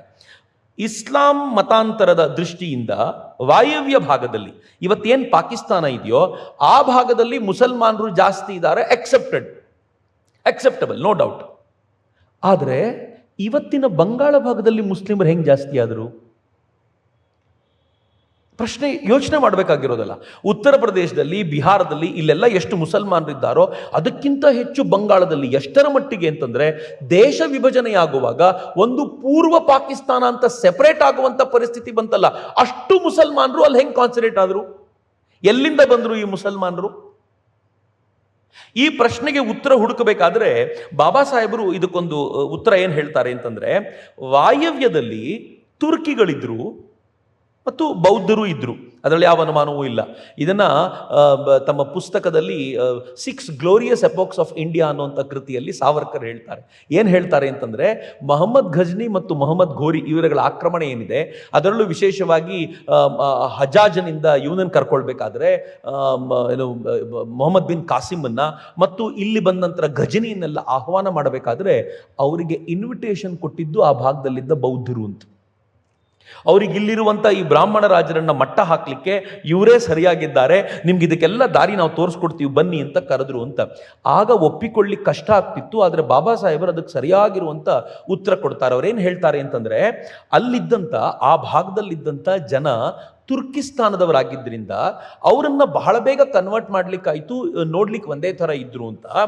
ಆದರೆ ಬಂಗಾಳದಲ್ಲಿ ಯಾಕಾಯಿತು ಹೀಗೆ ಅನ್ನೋದು ತುಂಬ ಗಂಭೀರವಾದ ಸಂಗತಿ. ಸಿಂಧ್ ಭಾಗದ ಬೌದ್ಧರು ಇಸ್ಲಾಂ ಆಕ್ರಮಣದ ಕಾಲಕ್ಕೆ ದಾಹಿರನ ವಿರುದ್ಧ ಬೌದ್ಧರು ಮುಸಲ್ಮಾನರ ಬೆಂಬಲಕ್ಕೆ ನಿಂತರು. ಕಾಲಕ್ರಮದಲ್ಲಿ ಇಸ್ಲಾಮಿನ ಆಳ್ವಿಕೆ, ಬೌದ್ಧರು ತಕ್ಷಣ ಕನ್ವರ್ಟ್ ಆಗಲಿಲ್ಲ. ಬಾಬಾ ಸಾಹೇಬ್ ಹೇಳ್ತಾರೆ, ಸಿಂಧ್ನ ಆಕ್ರಮಣಕಾರರು ರಾಜ ದಾಹಿರನನ್ನ ಆ ಭಾಗದಲ್ಲಿ ಕೊಂದ ನಂತರ, ಇವತ್ತಿನ ಪಾಕಿಸ್ತಾನ ಅಫ್ಘಾನಿಸ್ತಾನದ ಭಾಗದಲ್ಲಿ ಅವನನ್ನು ನಾಶ ಮಾಡಿದ ನಂತರ ಅವರು ಅಧಿಕಾರವನ್ನು ಸ್ಥಾಪಿಸಬೇಕಾಗಿ ಬಂತಲ್ಲ. ಅಧಿಕಾರವನ್ನು ಸ್ಥಾಪಿಸಬೇಕಾದ್ರೆ ಏನು ಮಾಡಿದ್ರಂತೆ ಗೊತ್ತಾ? ಅಧಿಕಾರವನ್ನು ಸ್ಥಾಪಿಸುವಾಗ ಇಲ್ಲಿರುವ ಹಿಂದೂಗಳ ಬೆಂಬಲ ಬೇಕು ಅಂತ ತಿಳ್ಕೊಂಡು ಕೆಲವು ಹಿಂದೂಗಳನ್ನು ಪ್ರಮುಖ ಅಧಿಕಾರದಲ್ಲಿ ಕೂರಿಸಿದ್ರಂತೆ. ಈಗ ಬ್ರಾಹ್ಮಣರು ಸಪೋರ್ಟ್ ಮಾಡಿದ್ದಿದ್ದು ಯಾಕೆ? ಈ ಹಿಂದೂಗಳನ್ನು ಇವರು ಮಟ್ಟ ಹಾಕ್ತಾರೆ ಅಂತ. ರಾಜ ದಾಹಿರನ್ನು ಕೊಂದು ಮತ್ತೆ ಇವರನ್ನೇ ಅಧಿಕಾರದಲ್ಲಿ ಕೂರಿಸೋದಾದರೆ ನಾವು ಯಾಕೆ ಇದನ್ನು ಮಾಡಿದ್ವಿ ಅಂತ ಅಂದ್ಕೊಂಡು ಅವ್ರು ಏನು ಮಾಡಿದ್ರಂತೆ, ಫೈನಲಿ ನಾವು ಮುಸ್ಲಿಮರಾಗಿ ಕನ್ವರ್ಟ್ ಆಗಿಬಿಡ್ತೀವಿ, ಕನ್ವರ್ಟ್ ಆದರೆ ನಮಗೂ ಉನ್ನತ ಅಧಿಕಾರವನ್ನು ನೀವು ಕೊಡಬಹುದು ಅಂತ ಅವರು ತಾವಾಗಿಯೇ ಕನ್ವರ್ಟ್ ಆದರು ಅಂತ ಬಾಬಾ ಸಾಹೇಬರು ಹೇಳ್ತಾರೆ. ಅಲ್ಲಿರುವಂಥ ಬೌದ್ಧರು ಇಸ್ಲಾಮಿಗೆ ಕನ್ವರ್ಟ್ ಯಾಕಾದರು ಅಂತಂದರೆ ರಾಜಕೀಯವಾದ ಲಾಭವನ್ನು ಪಡ್ಕೊಳ್ಬೇಕು ಎನ್ನುವ ಏಕೈಕ ಕಾರಣಕ್ಕೆ ಕನ್ವರ್ಟ್ ಆದರು. ಈ ಜಾತಿ ಧರ್ಮ ಎಲ್ಲ ಇದೆಯಲ್ಲ, ನೀವು ನನ್ನನ್ನು ಕೇಳೋದಾದರೆ ಇದು ರಾಜಕೀಯ ಬಿಟ್ಟರೆ ಮತ್ತೇನೂ ಇಲ್ಲ ರೀ. ಇತ್ತೀಚೆಗೆ ಕರ್ನಾಟಕದ ಒಂದು ಪ್ರಾಮಿನೆಂಟ್ ಜಾತಿ ನಾವು ಧರ್ಮ ಅಂತ ಕರ್ಕೊಂಡು ಹಿಂದೂ ಧರ್ಮದಿಂದ ಬೇರೆ ಅಂತಂದ್ರಲ್ಲ, ಯಾಕೆ ಗೊತ್ತಾ? Just for political reason. ಜೈನರು ನಾವು ಪ್ರತ್ಯೇಕ ಧರ್ಮ ಅಂತ ಹೇಳ್ತಾರಲ್ಲ, ಯಾಕೆ ಅಂದರೆ ಪೊಲಿಟಿಕಲ್ ರೀಸನ್. ಬೌದ್ಧರು ನಾವು ಪ್ರತ್ಯೇಕ ಅಂತಾರೆ, ಯಾಕೆ ಅಂದರೆ ಪೊಲಿಟಿಕಲ್ ರೀಸನ್. ಒಂದು ಪೊಲಿಟಿಕಲ್ ವೆಯ್ಟೇಜ್ ಬರುತ್ತೆ ಅನ್ನೋ ಕಾರಣಕ್ಕೋಸ್ಕರ ಪ್ರತ್ಯೇಕ. ನಾವು ಹಿಂದೂ ಧರ್ಮದ ಒಳಗಡೆ ಸೇರ್ಕೊಂಡ್ಬಿಟ್ರೆ ನಮಗೊಂದು ಪ್ರತ್ಯೇಕತೆ ಇರೋದಿಲ್ಲ ಎನ್ನುವ ಏಕೈಕ ಕಾರಣಕ್ಕೆ ಎಲ್ಲರೂ ಪೊಲಿಟಿಕಲ್ ರೀಸನ್ಗೆ ಆಗ್ತಾರೆ. ಆವತ್ತೂ ಕೂಡ ಬೌದ್ಧರು ಮುಸಲ್ಮಾನರಾಗಿ ಕನ್ವರ್ಟ್ ಆಗಿದ್ದು ಇದೇ ಪೊಲಿಟಿಕಲ್ ರೀಸನ್ಗಾಗಿತ್ತು ಅಂತ ಹೇಳಿ ಬಾಬಾ ಸಾಹೇಬರು ಹೇಳ್ತಾರೆ. ಇವತ್ತು ಮುಸಲ್ಮಾನರು ಅಧಿಕವಾಗಿರುವಂಥ ಪಂಜಾಬ್, ಅಂದರೆ ಬಾಬಾ ಸಾಹೇಬರ ಕಾಲಘಟ್ಟದಲ್ಲಿ ಪಂಜಾಬ್, ಕಾಶ್ಮೀರ, ಬಿಹಾರ, ಬಂಗಾಳ ಇವೆಲ್ಲವೂ ಒಂದು ಕಾಲದಲ್ಲಿ ಶ್ರೇಷ್ಠ ಬೌದ್ಧ ಕೇಂದ್ರಗಳಾಗಿದ್ದವು. ಮುಸಲ್ಮಾನರು ಆಕ್ರಮಣ ಮಾಡಿದ ತಕ್ಷಣ ಇವರೆಲ್ಲರೂ ತಮ್ಮನ್ನು ತಾವು ಸರೆಂಡರ್ ಮಾಡಿಕೊಂಡು ತಾವು ಮುಸಲ್ಮಾನರಾಗಿ ಕನ್ವರ್ಟ್ ಆಗಿಬಿಟ್ರು. ಈಗ ನಮಗೆ ಪಕ್ಕಾ ಕ್ಲಾರಿಟಿ ಸಿಗುತ್ತೆ, ಎಲ್ಲೆಲ್ಲಿ ಯಾವ ಪ್ಯಾಚ್ಗಳಲ್ಲಿ ಬೌದ್ಧರ ಸಂಖ್ಯೆ ಜಾಸ್ತಿ ಇತ್ತೋ ಅಲ್ಲೇ ಮುಸಲ್ಮಾನರ ಸಂಖ್ಯೆ ಜಾಸ್ತಿ ಇದೆ. ಯಾಕೆ ಅಂತಂದರೆ ಹೈಯೆಸ್ಟ್ ಕನ್ವರ್ಷನ್ ಆಗಿದ್ದು ಈ ಬೌದ್ಧರು ಮುಸಲ್ಮಾನರಾಗಿ ಕನ್ವರ್ಟ್ ಆದವರು. There may be two reasons.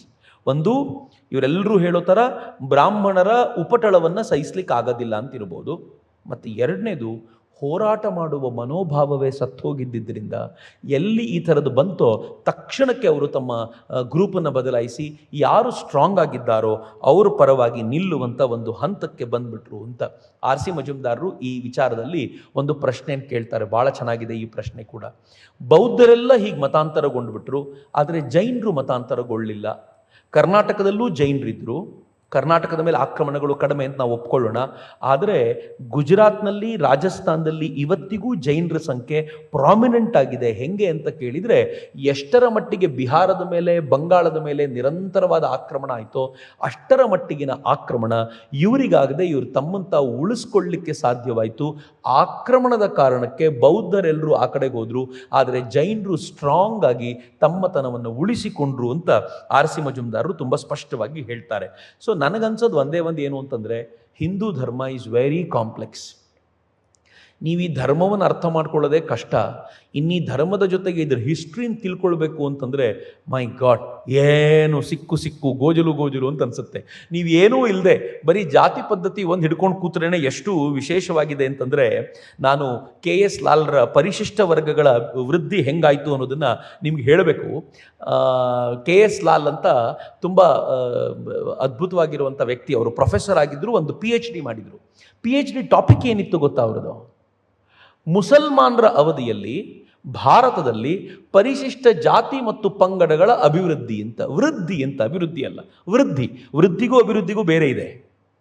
ವೃದ್ಧಿ ಅಂದರೆ ಏನು ಅಂತಂದರೆ, ಪಶ್ಚಿಮ ಬಂಗಾಳದಲ್ಲಿ ಸ್ವಾತಂತ್ರ್ಯ ನಂತರ 14-15% ಇದ್ದಂಥ ಮುಸಲ್ಮಾನರು ಇವತ್ತು 35% ಆಗಿದ್ದಾರೆ. ಇದು ವೃದ್ಧಿ. ಇದು ಅಭಿವೃದ್ಧಿ ಅಂತಂದರೆ ಏನು ಅಂತಂದರೆ ಅಲ್ಲಿ ಹಿಂದೂಗಳ ಸಂಖ್ಯೆ ಅಥವಾ ಕೆಲವು ಕಡೆಗಳಲ್ಲಿ ನಮ್ಮ ಸಂಖ್ಯೆ ಕಡಿಮೆ ಆದರೂ ಕೂಡ ಇವರ ಸ್ಟೇಟಸ್ ವೃದ್ಧಿಯಾಗಿದೆ, ಅದು ಅಭಿವೃದ್ಧಿ.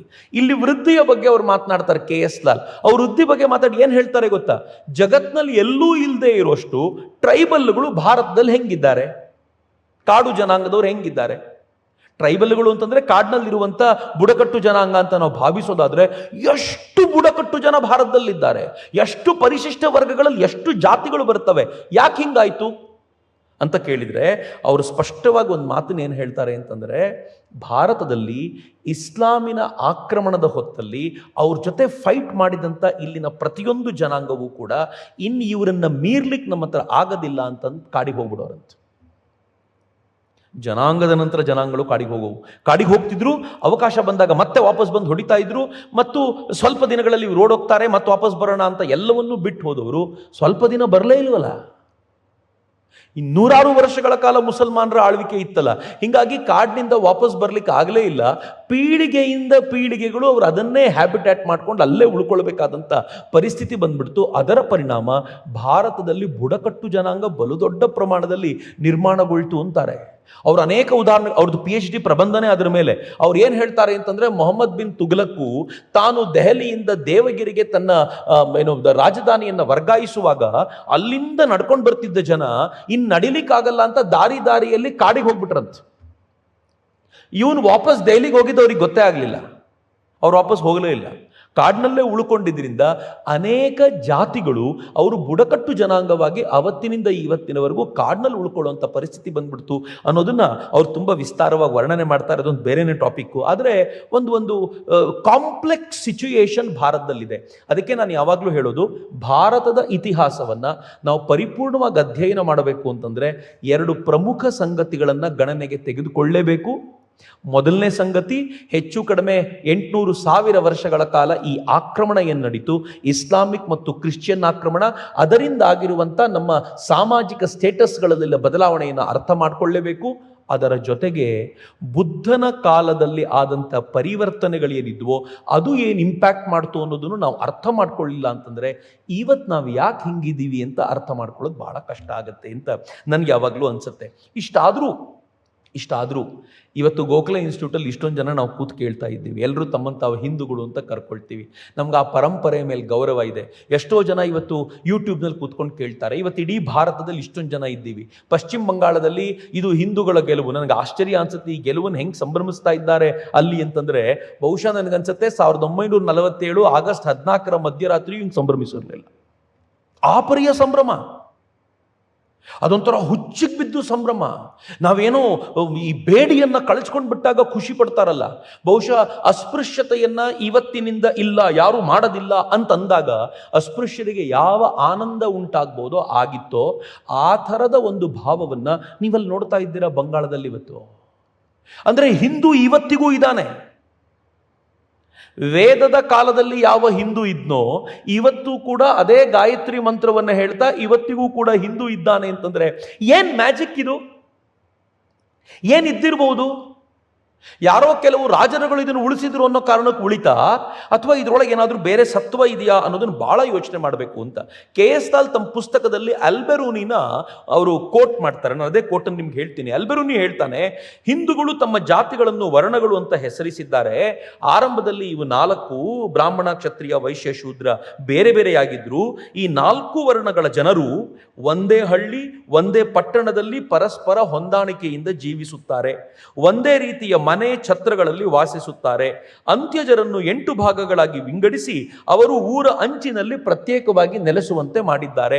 ಅಂತ್ಯಜರು ಯಾರು ಅಂತ ಅಲ್ಬೆರೂನಿ ಪ್ರಕಾರ ನಾನು ನೋಡಿದ್ರೆ, ಅಲ್ಬೆರೂನಿ ಒಂದು 2-3 ಉಲ್ಲೇಖ ಮಾಡ್ತಾನೆ. ಅದರಲ್ಲಿ ಒಂದು ಸಮಗಾರರು, ಅಂದರೆ ಚರ್ಮದ ಕೆಲಸ ಮಾಡೋರು, ಮತ್ತೊಬ್ಬರು ಬೇಟೆಯಾಡುವವರು. ಇವರನ್ನ ಯಾರು ಹಿಂಸೆಯ ಕೆಲಸಗಳನ್ನು ಮಾಡ್ತಾ ಇದ್ದಾರೋ ಅವರುಗಳನ್ನು ಮಾತ್ರ ಊರಿನ ಅಂಚಿನಲ್ಲಿಟ್ಟಿದ್ರು ಅಂತ ಭಾವಿಸೋದಾದರೆ, ಬುದ್ಧನ ಪ್ರಭಾವದ ನಂತರ ಹೇಗೆ ಈ ದೇಶದಲ್ಲಿ ಈ ಒಂದು ಪ್ರಕ್ರಿಯೆ, ಹಿಂಸೆ ಎನ್ನುವ ಪ್ರಕ್ರಿಯೆಯನ್ನು ನಾವು ವ್ಯಾಪಕವಾಗಿ ಜೋಡಿಸ್ಕೋಬೋದು ಅಂತ ಯೋಚನೆ ಮಾಡ್ಬೋದು ಅಂತ.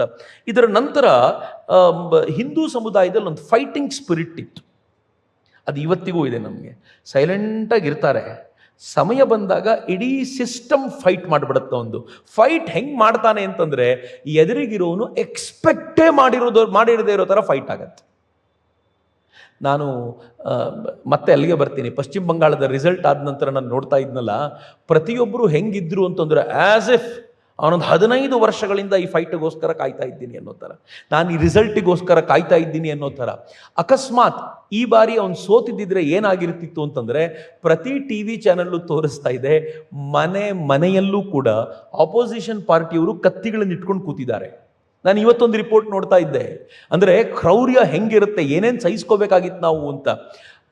ಸೋತ ಪಕ್ಷದವರು ಬಿಳಿ ಸೀರೆಗಳನ್ನು ಜೋಡಿಸಿಟ್ಟಿದ್ದಾರೆ ತಮ್ಮ ಮನೆಗಳಲ್ಲಿ. ಬಿಳಿ ಸೀರೆ ಯಾಕೆ ಗೊತ್ತಾ? ಗೆದ್ದ ಪಕ್ಷದವ್ರು ಯಾರಿರ್ತಾರೋ ಅವರ ಕಾರ್ಯಕರ್ತರ ಹೆಂಡತಿಯರಿಗೆ ಗಿಫ್ಟ್ ಮಾಡಲಿಕ್ಕೆ. ನೀವು ಬಿಳಿ ಸೀರೆ ಉಡುವಂತೆ ಮಾಡ್ತೀವಿ ನಿಮಗೆ ಸದ್ಯದಲ್ಲೇ ಅಂತ ರಿಸಲ್ಟ್ ದಿನನೇ ಕೊಟ್ಟು ಬರಬೇಕು, ಆಮೇಲೆ ಅವ್ರ ಗಂಡನನ್ನು ಸಾಯಿಸ್ತೀವಿ ಅಂತ ಹೇಳಬೇಕು ಅಂತ.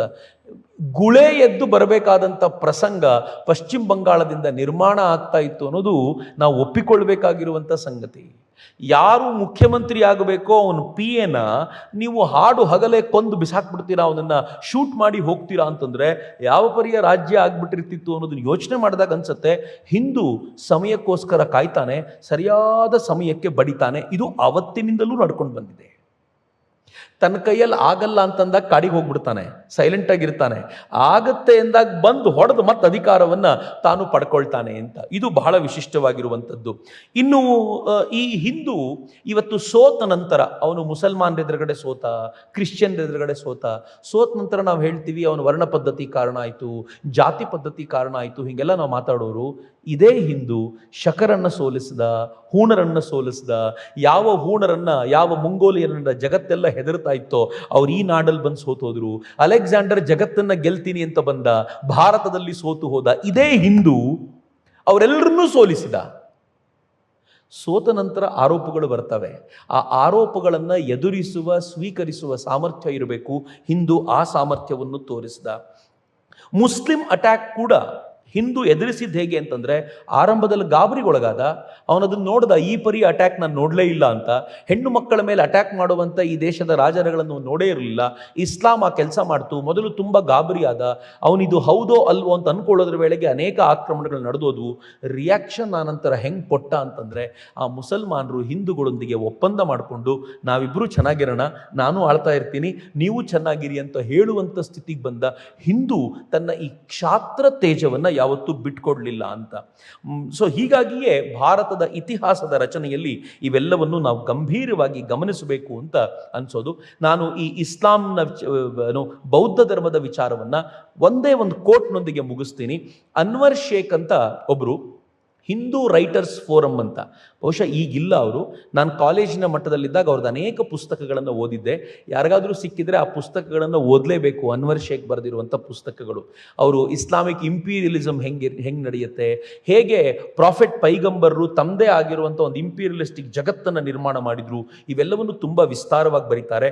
ಅವ್ರು ಹೇಳ್ತಾರೆ, ಪೂರ್ವ ಭಾರತದ ಎಲ್ಲ ಇಂಡೋಚೀನಿ ಬುಡಕಟ್ಟುಗಳು ತಾವಾಗೇ ಹಿಂದೂ ಧರ್ಮಕ್ಕೆ ಮತಾಂತರಗೊಂಡು ಅಸ್ಸಾಂನಲ್ಲಿ ಹಿಂದೂ ಧರ್ಮ ಉಳಿಯುವಂತೆ ಮಾಡಿದರು ಅಂತ. ಇಂಡೋಚೀನಿ ಜನರೂ ಕೂಡ ಅವರು ಹಿಂದುವಾಗಿ ತಾವಾಗಿಯೇ ಮತಾಂತರವಾಗ್ಲಿಕ್ಕೆ ಬಂದರು ಅಂತ.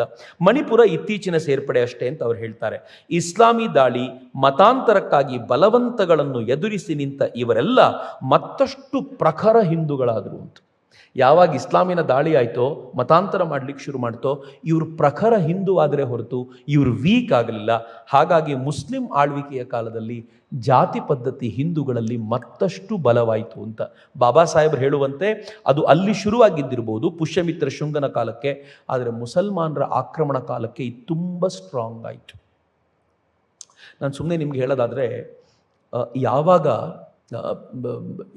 ಈ ಘಟನೆ ನಡೀತಾ ಇರೋದ್ರಿಂದ ಹೇಳ್ತೀನಿ, ಲವ್ ಜಿಹಾದ್ಗೆ ನಮ್ಮ ಹೆಣ್ಣು ಮಕ್ಕಳನ್ನು ಒಂದಷ್ಟು ಕಮ್ಯುನಿಟಿಯ ಜನ ಬಳಸ್ಕೊಂಡು ಎಳ್ಕೊಂಡು ಹೋಗ್ಬಿಡ್ತಾರೆ ಅನ್ನೋ ವಿಚಾರ ಗೊತ್ತಾದಾಗ ಏನು ಮಾಡ್ತಾರೆ ಗೊತ್ತಾ?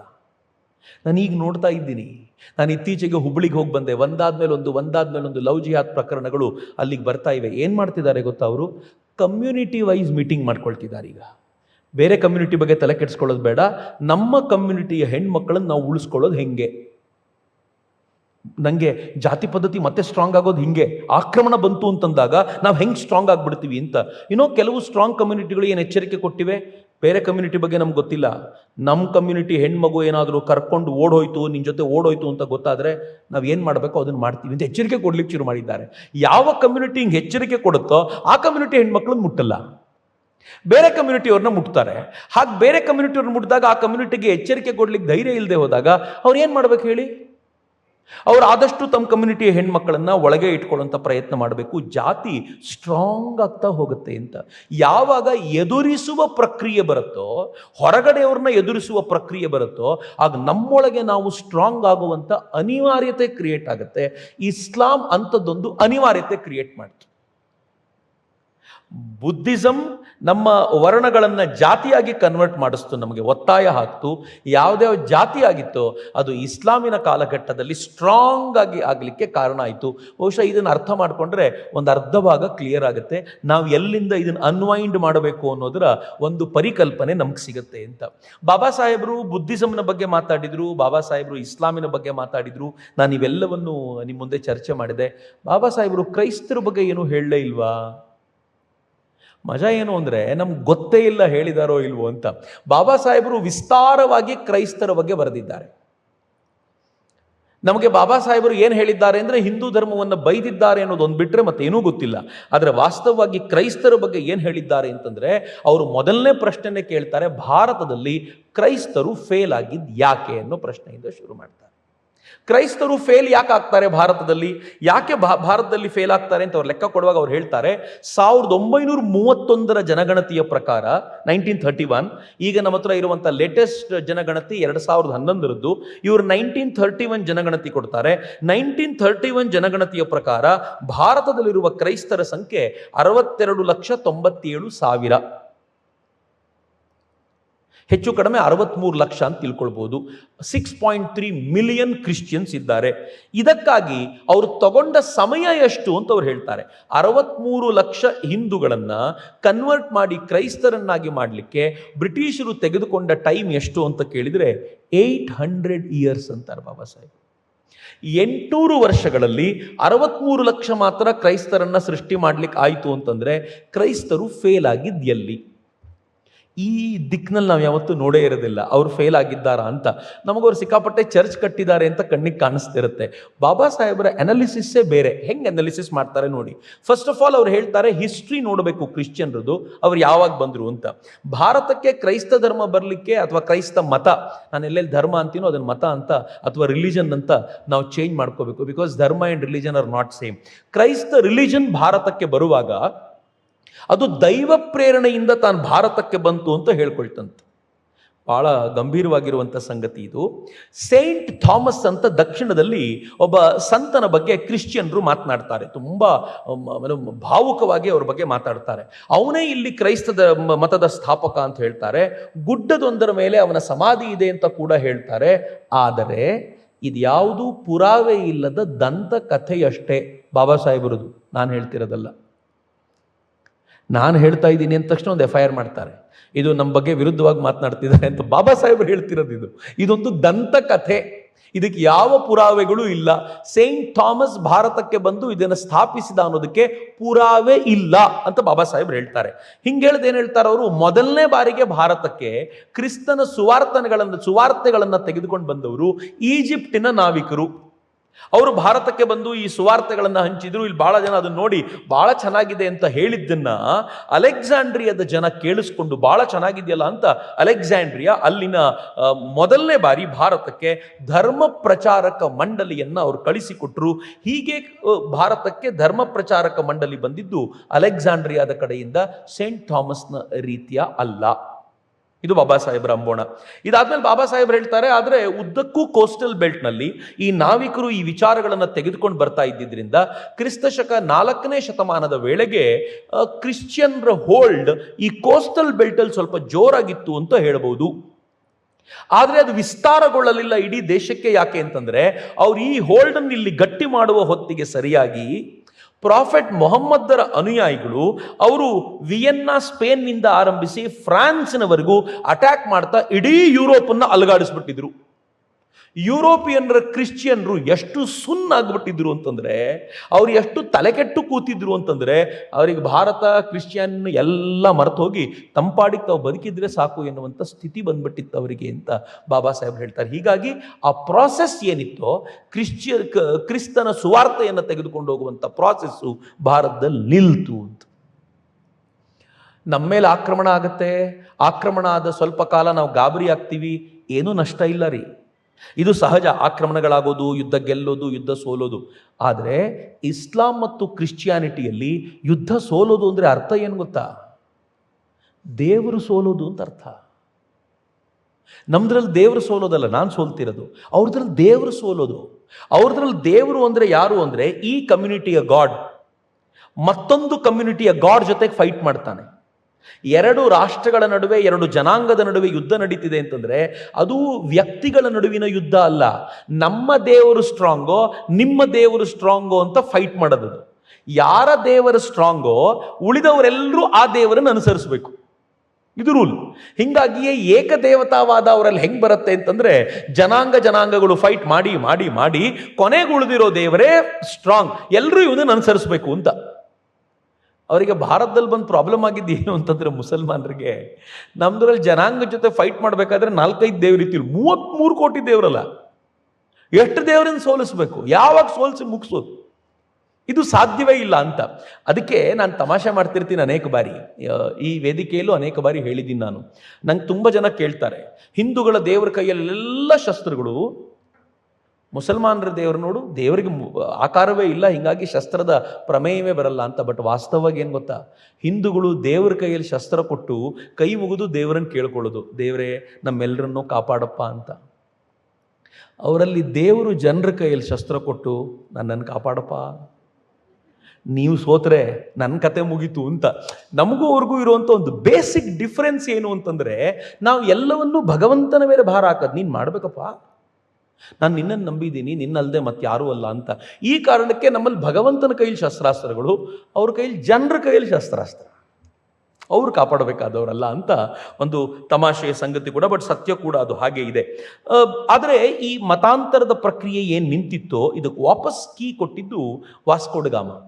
1498ನಲ್ಲಿ ವಾಸ್ಕೋ ಡಿ ಗಾಮ ಜಲಮಾರ್ಗವನ್ನು ಹುಡುಕಿಕೊಂಡು ಭಾರತಕ್ಕೆ ಬಂದ. ಅವನ ಜೊತೆಗೆ ನಿಧಾನವಾಗಿ ಕ್ರಿಶ್ಚಿಯನ್ರು ಒಳಗೆ ಬಂದರು. ಅದರ ಹಿಂದೆನೇ 1542ರಲ್ಲಿ ಝೇವಿಯರ್ ಬಂದ. ಅವನನ್ನು ಸೇಂಟ್ ಝೇವಿಯರ್ ಅಂತ ಕರೀತಾರೆ. ಐ ಡೋಂಟ್ ನೋ ಯಾವ ಲೆಕ್ಕಕ್ಕೆ ಸಂತ ಪದವಿಯನ್ನು ಕೊಡ್ತಾರೋ, ಬಿಕಾಸ್ ಅವ್ನು ಮಾಡಿರೋದನ್ನು ಕೇಳಿದ್ರೆ ಗಾಬರಿ ಆಗಿಬಿಡ್ತೀರಾ ನೀವು. ಸೇಂಟ್ ಝೇವಿಯರ್ ಬಂದ. ಆದರೆ ಅವನು ಬರೋಕ್ಕಿಂತ ಮುಂಚೆ ಭಾರತದಲ್ಲಿ ಅದಾಗಲೇ ಸಿರಿಯನ್ ಚರ್ಚ್ ಇತ್ತು. ಸಿರಿಯನ್ ಚರ್ಚ್ಗೂ ಮತ್ತು ಈ ಪೋರ್ಚುಗಲ್ನ ಸೇಂಟ್ ಝೇವಿಯರ್ನ ಫಾಲೋ ಮಾಡೋ ಚರ್ಚ್ಗೂ ಡಿಫ್ರೆನ್ಸ್ ಏನು ಅಂತಂದರೆ, ಸಿರಿಯನ್ ಚರ್ಚಿಗೆ ಪೋಪ್ ಅಂತ ಒಬ್ಬಿದ್ದ ಅಂತ ಅವಾಗ ಗೊತ್ತೇ ಇರಲಿಲ್ವಂತ. ಅವರು ಪೋಪನ್ನು ಫಾಲೋನೇ ಮಾಡ್ತಿರ್ಲಿಲ್ಲ, ಗೊತ್ತಿರಲಿಲ್ಲ ಅವರಿಗೆ. ಅವ್ರಿಗೆ ಕ್ರಿಶ್ಚಿಯಾನಿಟಿ ಮಾತ್ರ ಗೊತ್ತಿತ್ತು, ಇದಕ್ಕೆ ಪೋಪ್ ಅಂತ ಒಬ್ಬ ಇರ್ತಾನೆ, ಅವನು ರೂಲ್ ಮಾಡ್ತಾನೆ, ಅದಕ್ಕೆ ತಕ್ಕಂತೆ ನಾವು ನಡ್ಕೋಬೇಕು ಅಂತ ಗೊತ್ತಿರಲಿಲ್ಲ. ಅವರು ನಾವೇ ಶ್ರೇಷ್ಠರು ಅಂದ್ಕೊಂಡಿದ್ರು. ಈ ಝೇವಿಯರ್ನ ಚರ್ಚ್ನವರು ಪೋಪ್ ಶ್ರೇಷ್ಠ ಅಂತ. ಹೀಗಾಗಿ ಇಬ್ಬರ ನಡುವೆ ತಿಕ್ಕಾಟ ಶುರುವಾಗ್ಬಿಡ್ತು ಭಾರತದಲ್ಲಿ. ಯಾರು ಶ್ರೇಷ್ಠ ಎನ್ನುವ ವಿಚಾರಕ್ಕೆ ತಿಕ್ಕಾಟ ಶುರುವಾಯಿತು. ಸಿರಿಯನ್ ಚರ್ಚ್ಗಳವರ ಬಳಿ ಭಾರಿ ದೊಡ್ಡ ಸೇನೆ ಇರಲಿಲ್ಲ, ಆದರೆ ಪೋರ್ಚುಗಲ್ ಸೇನೆ ಭಾರಿ ದೊಡ್ಡದಿದ್ದರಿಂದ ಝೇವಿಯರ್ ಈ ಸೇನೆಯನ್ನು ಬಳಸಿಕೊಂಡು ಭಯಾನಕವಾದ ಕ್ರೌರ್ಯವನ್ನು ಆರಂಭಿಸಿದ. ಈ ಕ್ರೌರ್ಯ ಸಿರಿಯನ್ ಚರ್ಚ್ ವರ್ಸಸ್ ಅಲ್ಲಿ ನಡೀತಿತ್ತಲ್ಲ, ಹೇಗಿತ್ತು ಅಂತಂದ್ರೆ, ಸಿರಿಯನ್ ಚರ್ಚಿನ ಆರ್ಚ್ ಬಿಷಪ್ಗಳು ಅಲ್ಲಿಗೆ ಬಂದು ಅವನ ಜೊತೆ ಮಾತುಕತೆಗೆ ಅಂತ ಕೂತ್ಕೊಳ್ಳುವಾಗ ನೆಲಮಾಳಿಗೆಯಲ್ಲಿ ಅವ್ರನ್ನ ಕೊಂದು ಹಾಕ್ಬಿಡ್ತಿದ್ದಂತೆ. ಎಷ್ಟು ಜನ ಈ ಚರ್ಚಿನ ಬಿಷಪ್ಗಳನ್ನು ಕೊಂದ ಝೇವಿಯರ್ ಅಂತಂದ್ರೆ, ಕೊನೆಗೆ ಆ ಚರ್ಚ್ಗಳಿಗೆ, ಸಿರಿಯನ್ ಚರ್ಚ್ಗಳಿಗೆ ಬಿಷಪ್ಗಳೇ ಇಲ್ದಂತಾಗಿದೆ. ಕೊನೆ ಒಂದು ಹಂತಕ್ಕೆ ಅವರು ಸಂಧಾನ ಮಾಡಿಕೊಂಡು, ಆಯಿತು ನಾವು ಒಪ್ಕೊಳ್ತೀವಿ, ಪೋಪನ್ನು ಒಪ್ಕೊಳ್ತೀವಿ, ನಮ್ಮನ್ನು ಬಿಟ್ಬಿಡಿ ಅಂತ ಕೇಳಿಕೊಳ್ಳಬೇಕಾಗಿರುವಂಥ ವಿಕಟ ಪರಿಸ್ಥಿತಿಯನ್ನು ಈ ಪೋರ್ಚುಗೀಸರ ಅವತ್ತಿನ ಕ್ರಿಶ್ಚಿಯನ್ರು ನಿರ್ಮಾಣ ಮಾಡಿದರು. ಬಾಬಾ ಸಾಹೇಬ್ ಹೇಳ್ತಿರೋದು ಇದು, ನಾನು ಹೇಳ್ತಿರೋದಲ್ಲ. ನಾನು ಮತ್ತೆ ಕ್ಲಿಯರ್ ಮಾಡ್ತೀನಿ, ಇದೆಲ್ಲ ಬಾಬಾ ಸಾಹೇಬರ ಚಿಂತನೆಗಳು ಅಂತ. ಯಾಕೆಂದರೆ ಇದು ನಾನು ಹೇಳ್ತೀನಿ ಅಂತಂದರೆ ಚಕ್ರವರ್ತಿ ಯಾವುದೋ ಅಜೆಂಡಾ ಇಟ್ಕೊಂಡು ಮಾತನಾಡ್ತಿದ್ದಾರೆ ಅಂತ. ಇವೆಲ್ಲ ಬಾಬಾ ಸಾಹೇಬರ ಚಿಂತನೆಗಳು. ಇಷ್ಟು ಹೇಳಿದ ಬಾಬಾ ಸಾಹೇಬರು ಮುಂದೇನು ಹೇಳ್ತಾರೆ ಗೊತ್ತಾ? ಬಾಬಾ ಸಾಹೇಬರು ಹೇಳದೇ ಇರುವ ಸಂಗತಿ ನಾನು ಹೇಳ್ತೀನಿ. ಅದೇ ಪೋರ್ಚುಗೀಸರ ಕ್ರಿಶ್ಚಿಯನ್ರು ಹಿಂದೂಗಳ ಮೇಲೆ ಎಂಥ ಅತ್ಯಾಚಾರ ಮಾಡಿದ್ರು ಗೊತ್ತಾ?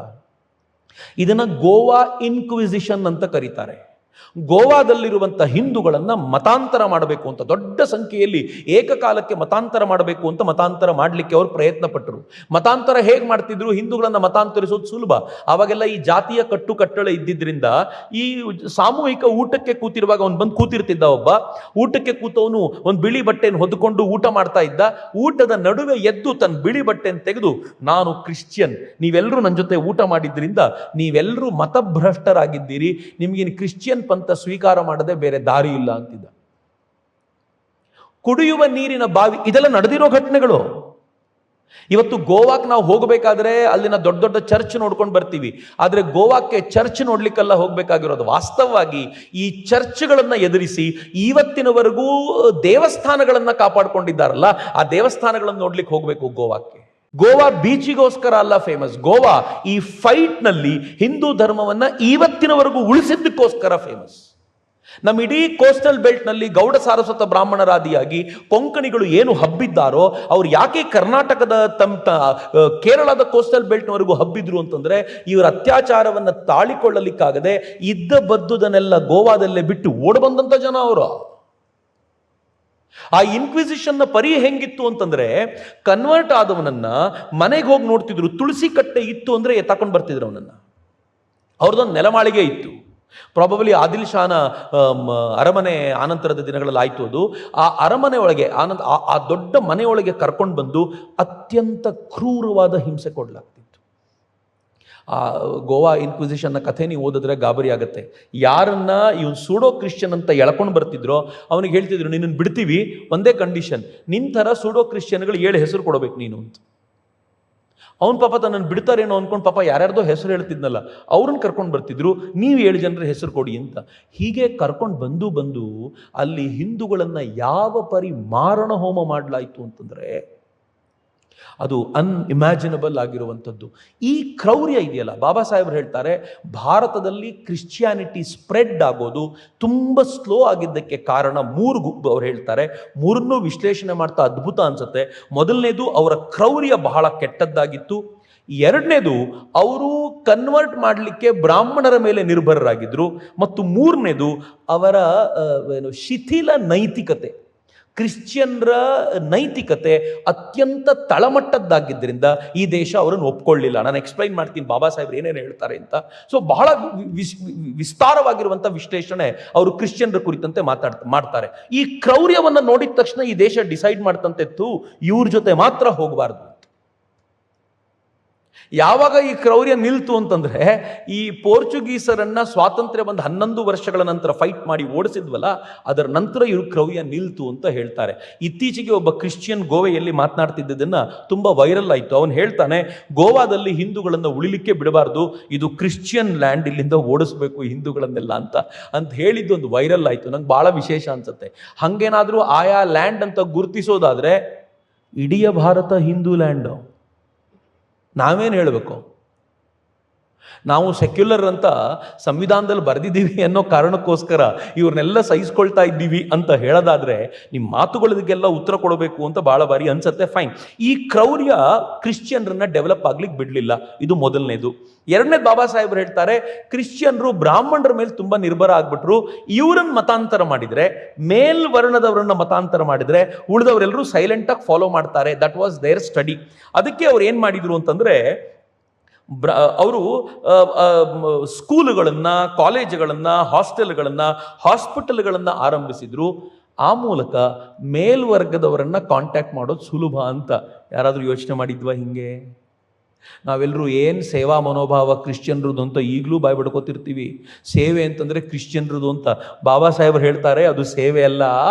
ಅವರು ಬ್ರಾಹ್ಮಣರನ್ನ ಕಾಂಟ್ಯಾಕ್ಟ್ ಮಾಡಲಿಕ್ಕೆ ಇದಕ್ಕಿಂತ ನೋಡಿ, ಅವ್ರು ಮಾಡಿದ್ದೇನು? ಅವ್ರು ಮಾಡಿದ ಸ್ಕೂಲು, ಕಾಲೇಜು, ಕೆಳ ವರ್ಣದವ್ರು ಬರೋದಿಲ್ಲ, ಅಲ್ಲಿ ಮೇಲ್ವರ್ಣದವರೇ ಬರೋದು. ಅದಕ್ಕೋಸ್ಕರ ಮಾಡಿದ್ದು. ಅವ್ರು ಮಾಡಿದ್ದು ಹಾಸ್ಟೆಲ್ಗಳು, ಅಲ್ಲಿ ಕೈಗೆ ಸಿಗ್ತಾರೆ, ಇವ್ರನ್ನ ನೀಟಾಗಿ ಬ್ರೈನ್ ವಾಶ್ ಮಾಡ್ಬೋದು ಅಂತ.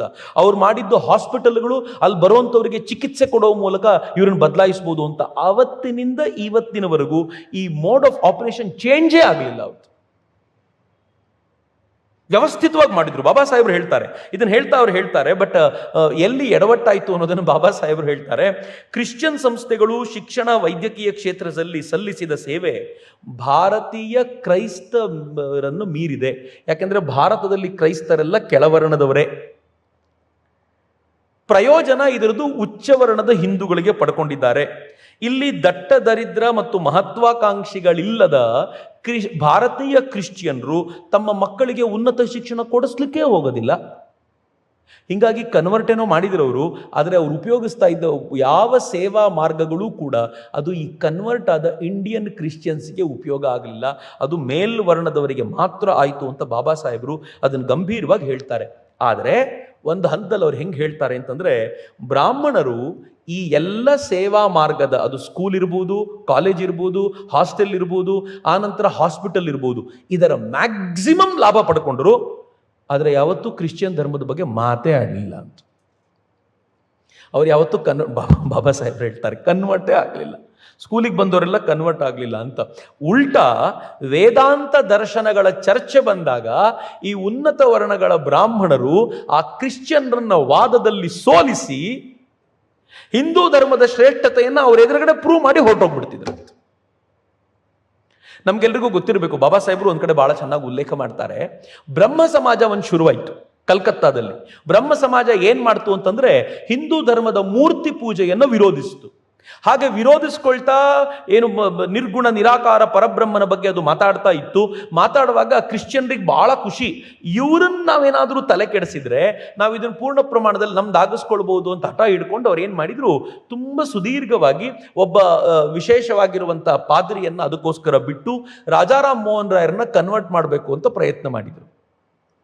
ಒಂದು ಪುಸ್ತಕ ಇದೆ, ನಾನು ಭಾಳ ಬಾರಿ ಅದನ್ನು ಕೋಟ್ ಮಾಡ್ತೀನಿ. Max Muller the life long masquerader ಅಂತ ಪುಸ್ತಕ, ಒಬ್ಬ ಆರ್ಯ ಸಮಾಜಿ ಸಂತ ಬರೆದಿರುವಂಥ ಪುಸ್ತಕ. ಅದರಲ್ಲಿ ನೀಟಾಗಿ ಎಕ್ಸ್ಪ್ಲೈನ್ ಮಾಡ್ತಾರೆ ಅವರು. ರಾಜಾರಾಮ್ ಮೋಹನ್ ರಾಯರ ಹತ್ರ ಮಾತನಾಡಲಿಕ್ಕೆ ಅಂತ ಆ ಪಾದ್ರಿ ಹೋದಂತೆ. ನಿರಂತರವಾಗಿರುವಂಥ ಚರ್ಚೆ.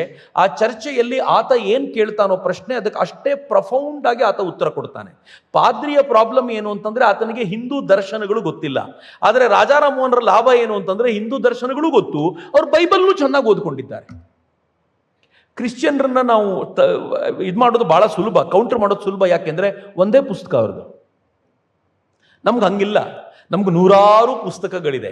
ನಮ್ಮನ್ನು ಕೌಂಟರ್ ಮಾಡಬೇಕು ಅಂದ್ರೆ 100 ಸಲ ಯೋಚನೆ ಮಾಡಬೇಕು ಅವ್ರು. ನಾವು ಒಂದನ್ನು ಬಿಟ್ಟರೆ ಮತ್ತೊಂದು ತೆಗೆದುಕೋಬಹುದು. ಅವ್ರಿಗೆ ಹಂಗಿಲ್ಲ, ಒಂದೇ ಪುಸ್ತಕ, ಅದನ್ನು ನಾವು ಚೆನ್ನಾಗಿ ಓದ್ಕೊಂಡ್ರೆ ಎಲ್ಲಿಗೆ ಬೇಕಿದ್ರೂ ಕೌಂಟರ್ ಮಾಡೋದು ಸಾಧ್ಯ ಆಗುತ್ತೆ. ರಾಮ್ ಮೋಹನ್ ರಾಯರಂತೂ ಎಂಥವ್ರು ಅಂತಂದ್ರೆ, ಆ ಪುಸ್ತಕದಲ್ಲಿ ಲೇಖಕರು ಬರೀತಾರೆ, ರಾಮ್ ಮೋಹನ್ ರಾಯರ್ ಎದುರುಗಡೆ ಅವತ್ತಿನ ಕ್ರಿಶ್ಚಿಯನ್ ಪಾದ್ರಿಗಳೆಲ್ಲ ಕ್ವಾಕ್ಗಳ ಥರ ಇದ್ರು ಅಂತ. ಅವರೆಲ್ಲ ಝೀರೋಗಳಾಗಿದ್ರು, ಏನಿಲ್ಲ, ಅವ್ರ ಮುಂದೆ ಏನು ಮಾತಾಡೋಕ್ಕೂ ಆಗ್ತಾ ಇರಲಿಲ್ಲ. ನಿರಂತರವಾದ ಚರ್ಚೆ, ಪ್ರಾಬಬಲಿ 2-3 ತಿಂಗಳ ಚರ್ಚೆಯ ನಂತರ ರಾಜಾರಾಮ್ ಮೋಹನ್ ರಾಯನ್ ಸೋಲಿಸ್ಲಿಕ್ಕೆ ಆಗಲಿಲ್ಲ. ಉಲ್ಟಾ ಏನಾಯ್ತಂತೆ ಗೊತ್ತಾ, ಆ ವ್ಯಕ್ತಿಯೇ ಚರ್ಚನ್ನು ಬಿಟ್ಟು ಹಿಮಾಲಯಕ್ಕೆ ತಪಸ್ಸಿಗೆ ಅಂತ ಹೋಗ್ಬಿಟ್ಟ ಅಂತ. ಬಹಳ ಚೆನ್ನಾಗಿದೆ ಇದು. ಕೊನೆಗೆ ಆ ಚರ್ಚಿಗೆ ಎಷ್ಟು ಕೋಪ ಬಂತು ಅವನ ಮೇಲೆ ಅಂತಂದ್ರೆ, ಆ ಥರದೊಬ್ಬ ಪಾದ್ರಿ ಇದ್ದ ಅನ್ನೋ ಹೆಸರನ್ನು ಹೊಡೆದಾಕ್ಬಿಟ್ರಂತ.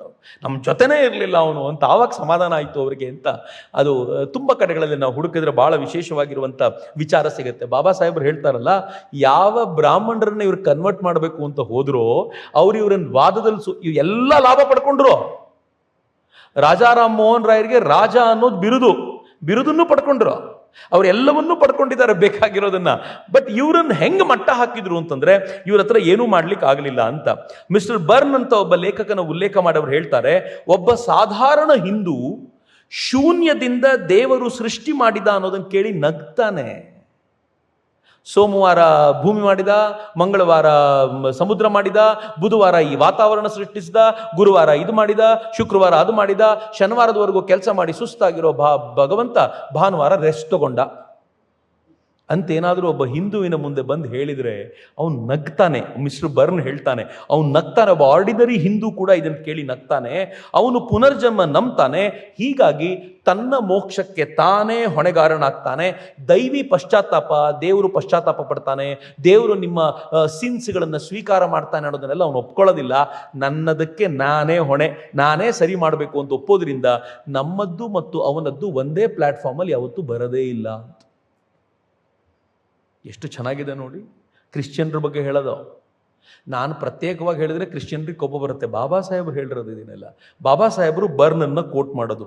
ಮುಂದುವರೆದು ಹೇಳ್ತಾರೆ, ದರ್ಶನಶಾಸ್ತ್ರವಂತೂ ಸರಿ, ಆದರೆ ಇದರಲ್ಲಿ ಪುರಾಣಗಳಲ್ಲಿ ಬರುವಂಥ ಪವಾಡಗಳು ಕೂಡ ಅದರ ಎದುರುಗಡೆ ಕ್ರಿಶ್ಚಿಯನ್ರ ಪವಾಡಗಳು ಸಪ್ಪೆ ಎನಿಸುತ್ತವೆ ಅಂತ.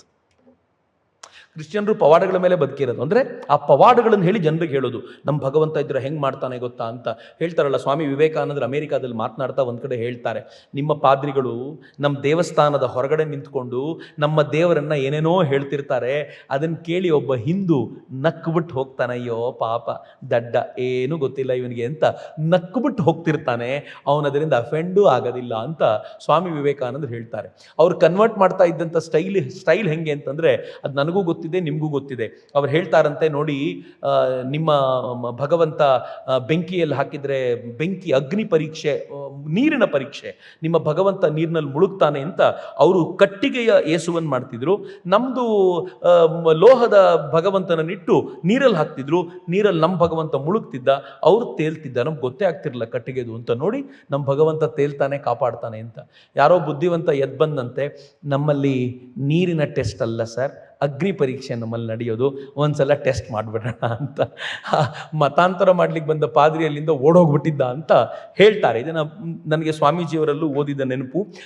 ಹೀಗೆ ಅನೇಕ ಕಡೆಗಳಲ್ಲಿ ಹಿಂಗೆ ಅವರಿಗೆ ನಮ್ಮವರೊಂದಿಗೆ ವಾದ ಮಾಡುವ ಸಾಮರ್ಥ್ಯ ಇರಲಿಲ್ಲ. ಅದಕ್ಕೆ ಒಬ್ಬ ಪಾದ್ರಿ ಒಬ್ಬ ಮೇಜರನ್ನು ಕೇಳ್ತಾನಂತೆ, ಒಬ್ಬ ಸೈನಿಕ ಅಧಿಕಾರಿಯನ್ನು ಕೇಳ್ತಾನಂತೆ, ನಮ್ಮ ಧರ್ಮ ಇಲ್ಲಿ ಎಷ್ಟು ಪ್ರಗತಿ ಸಾಧಿಸಿದೆ? ಬಾಬಾ ಸಾಹೇಬರು ಕೋಟ್ ಮಾಡುವಂಥ ಒಂದು ಘಟನೆ ಇದು.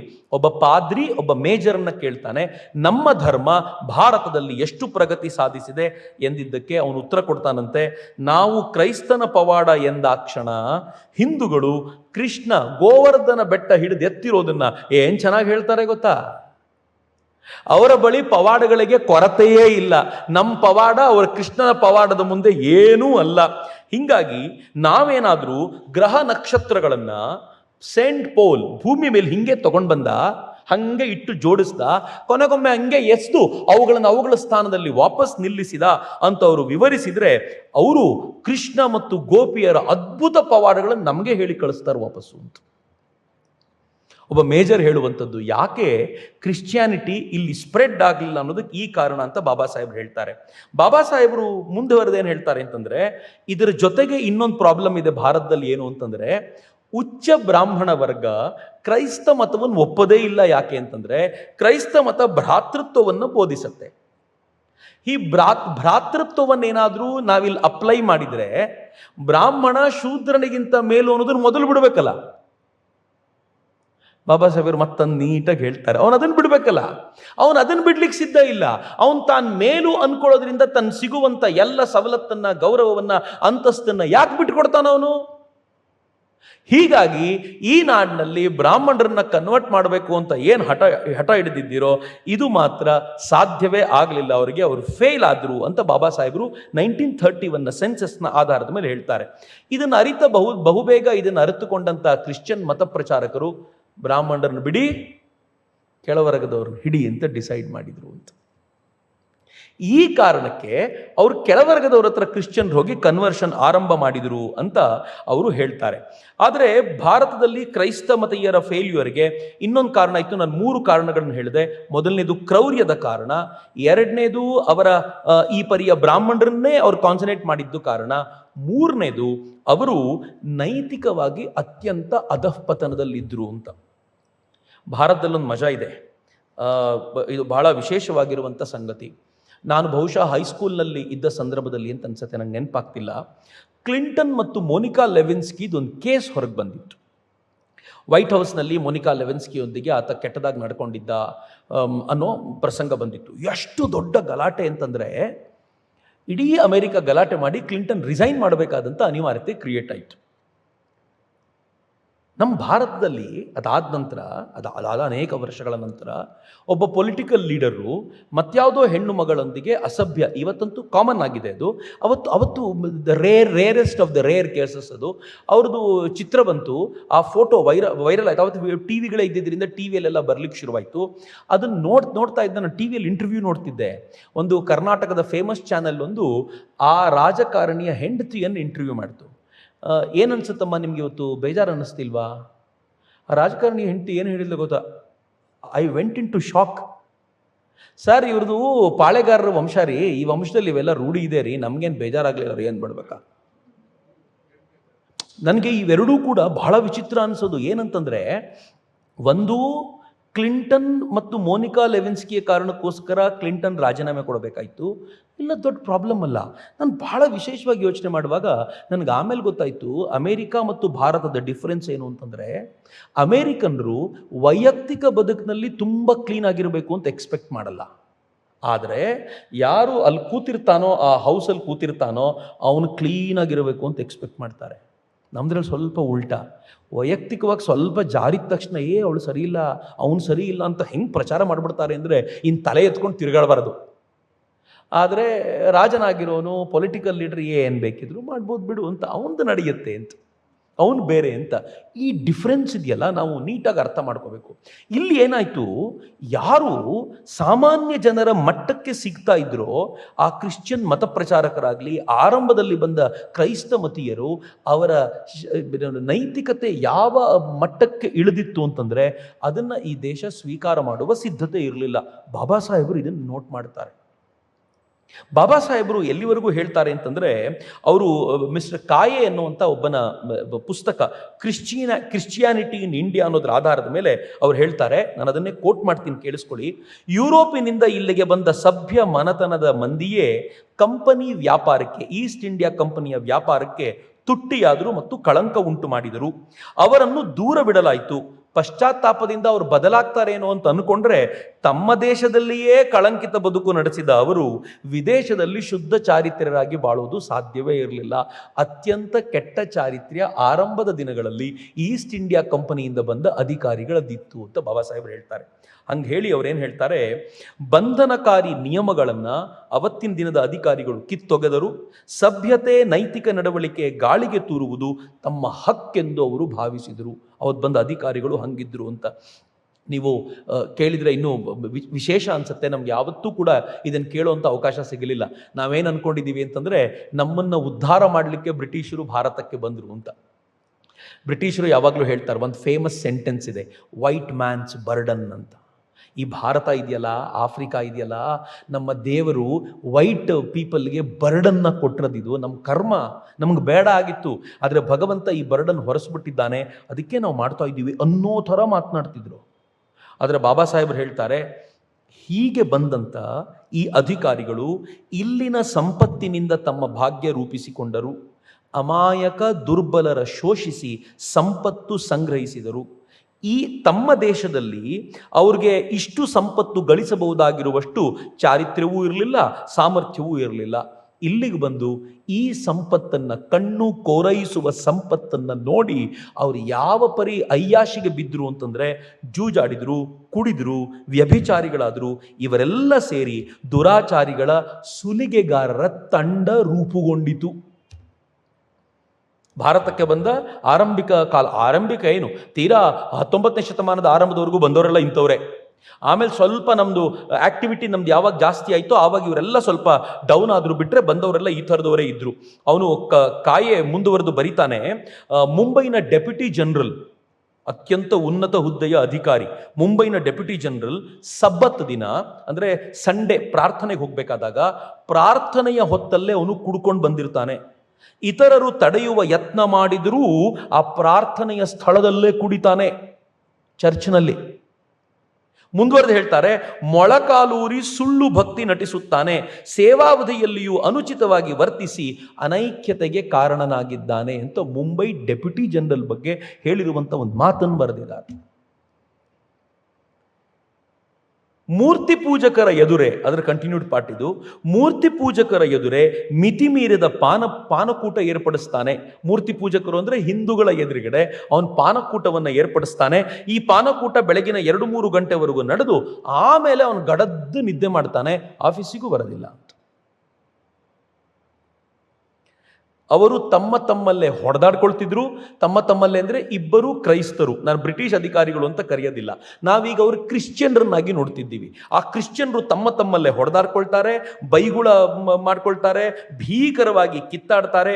ಕೆಳ ಹಂತದ ನೌಕರರ ಮುಂದೆಯೇ ಹಿಂಗೆ ನಡೆದು ಅಪಹಾಸಕ್ಕೆ ಗುರಿಯಾಗ್ತಿದ್ರು. ಸಹಜ ಅದು. ಸಡನ್ನಾಗಿ ಅಧಿಕಾರ ಬಂದರೆ ನಾವು ಹೇಳ್ತೀವಲ್ಲ, ಏನೋ ಮಧ್ಯರಾತ್ರಿಯಲ್ಲಿ ಕೊಡೆ ಹಿಡಿತಾರೆ ಅಂತ, ಅವ್ರಿಗೆ ಏನು ಮಾಡಬೇಕು ಅಂತ ಗೊತ್ತಾಗೋದಿಲ್ಲ ಅಂತ.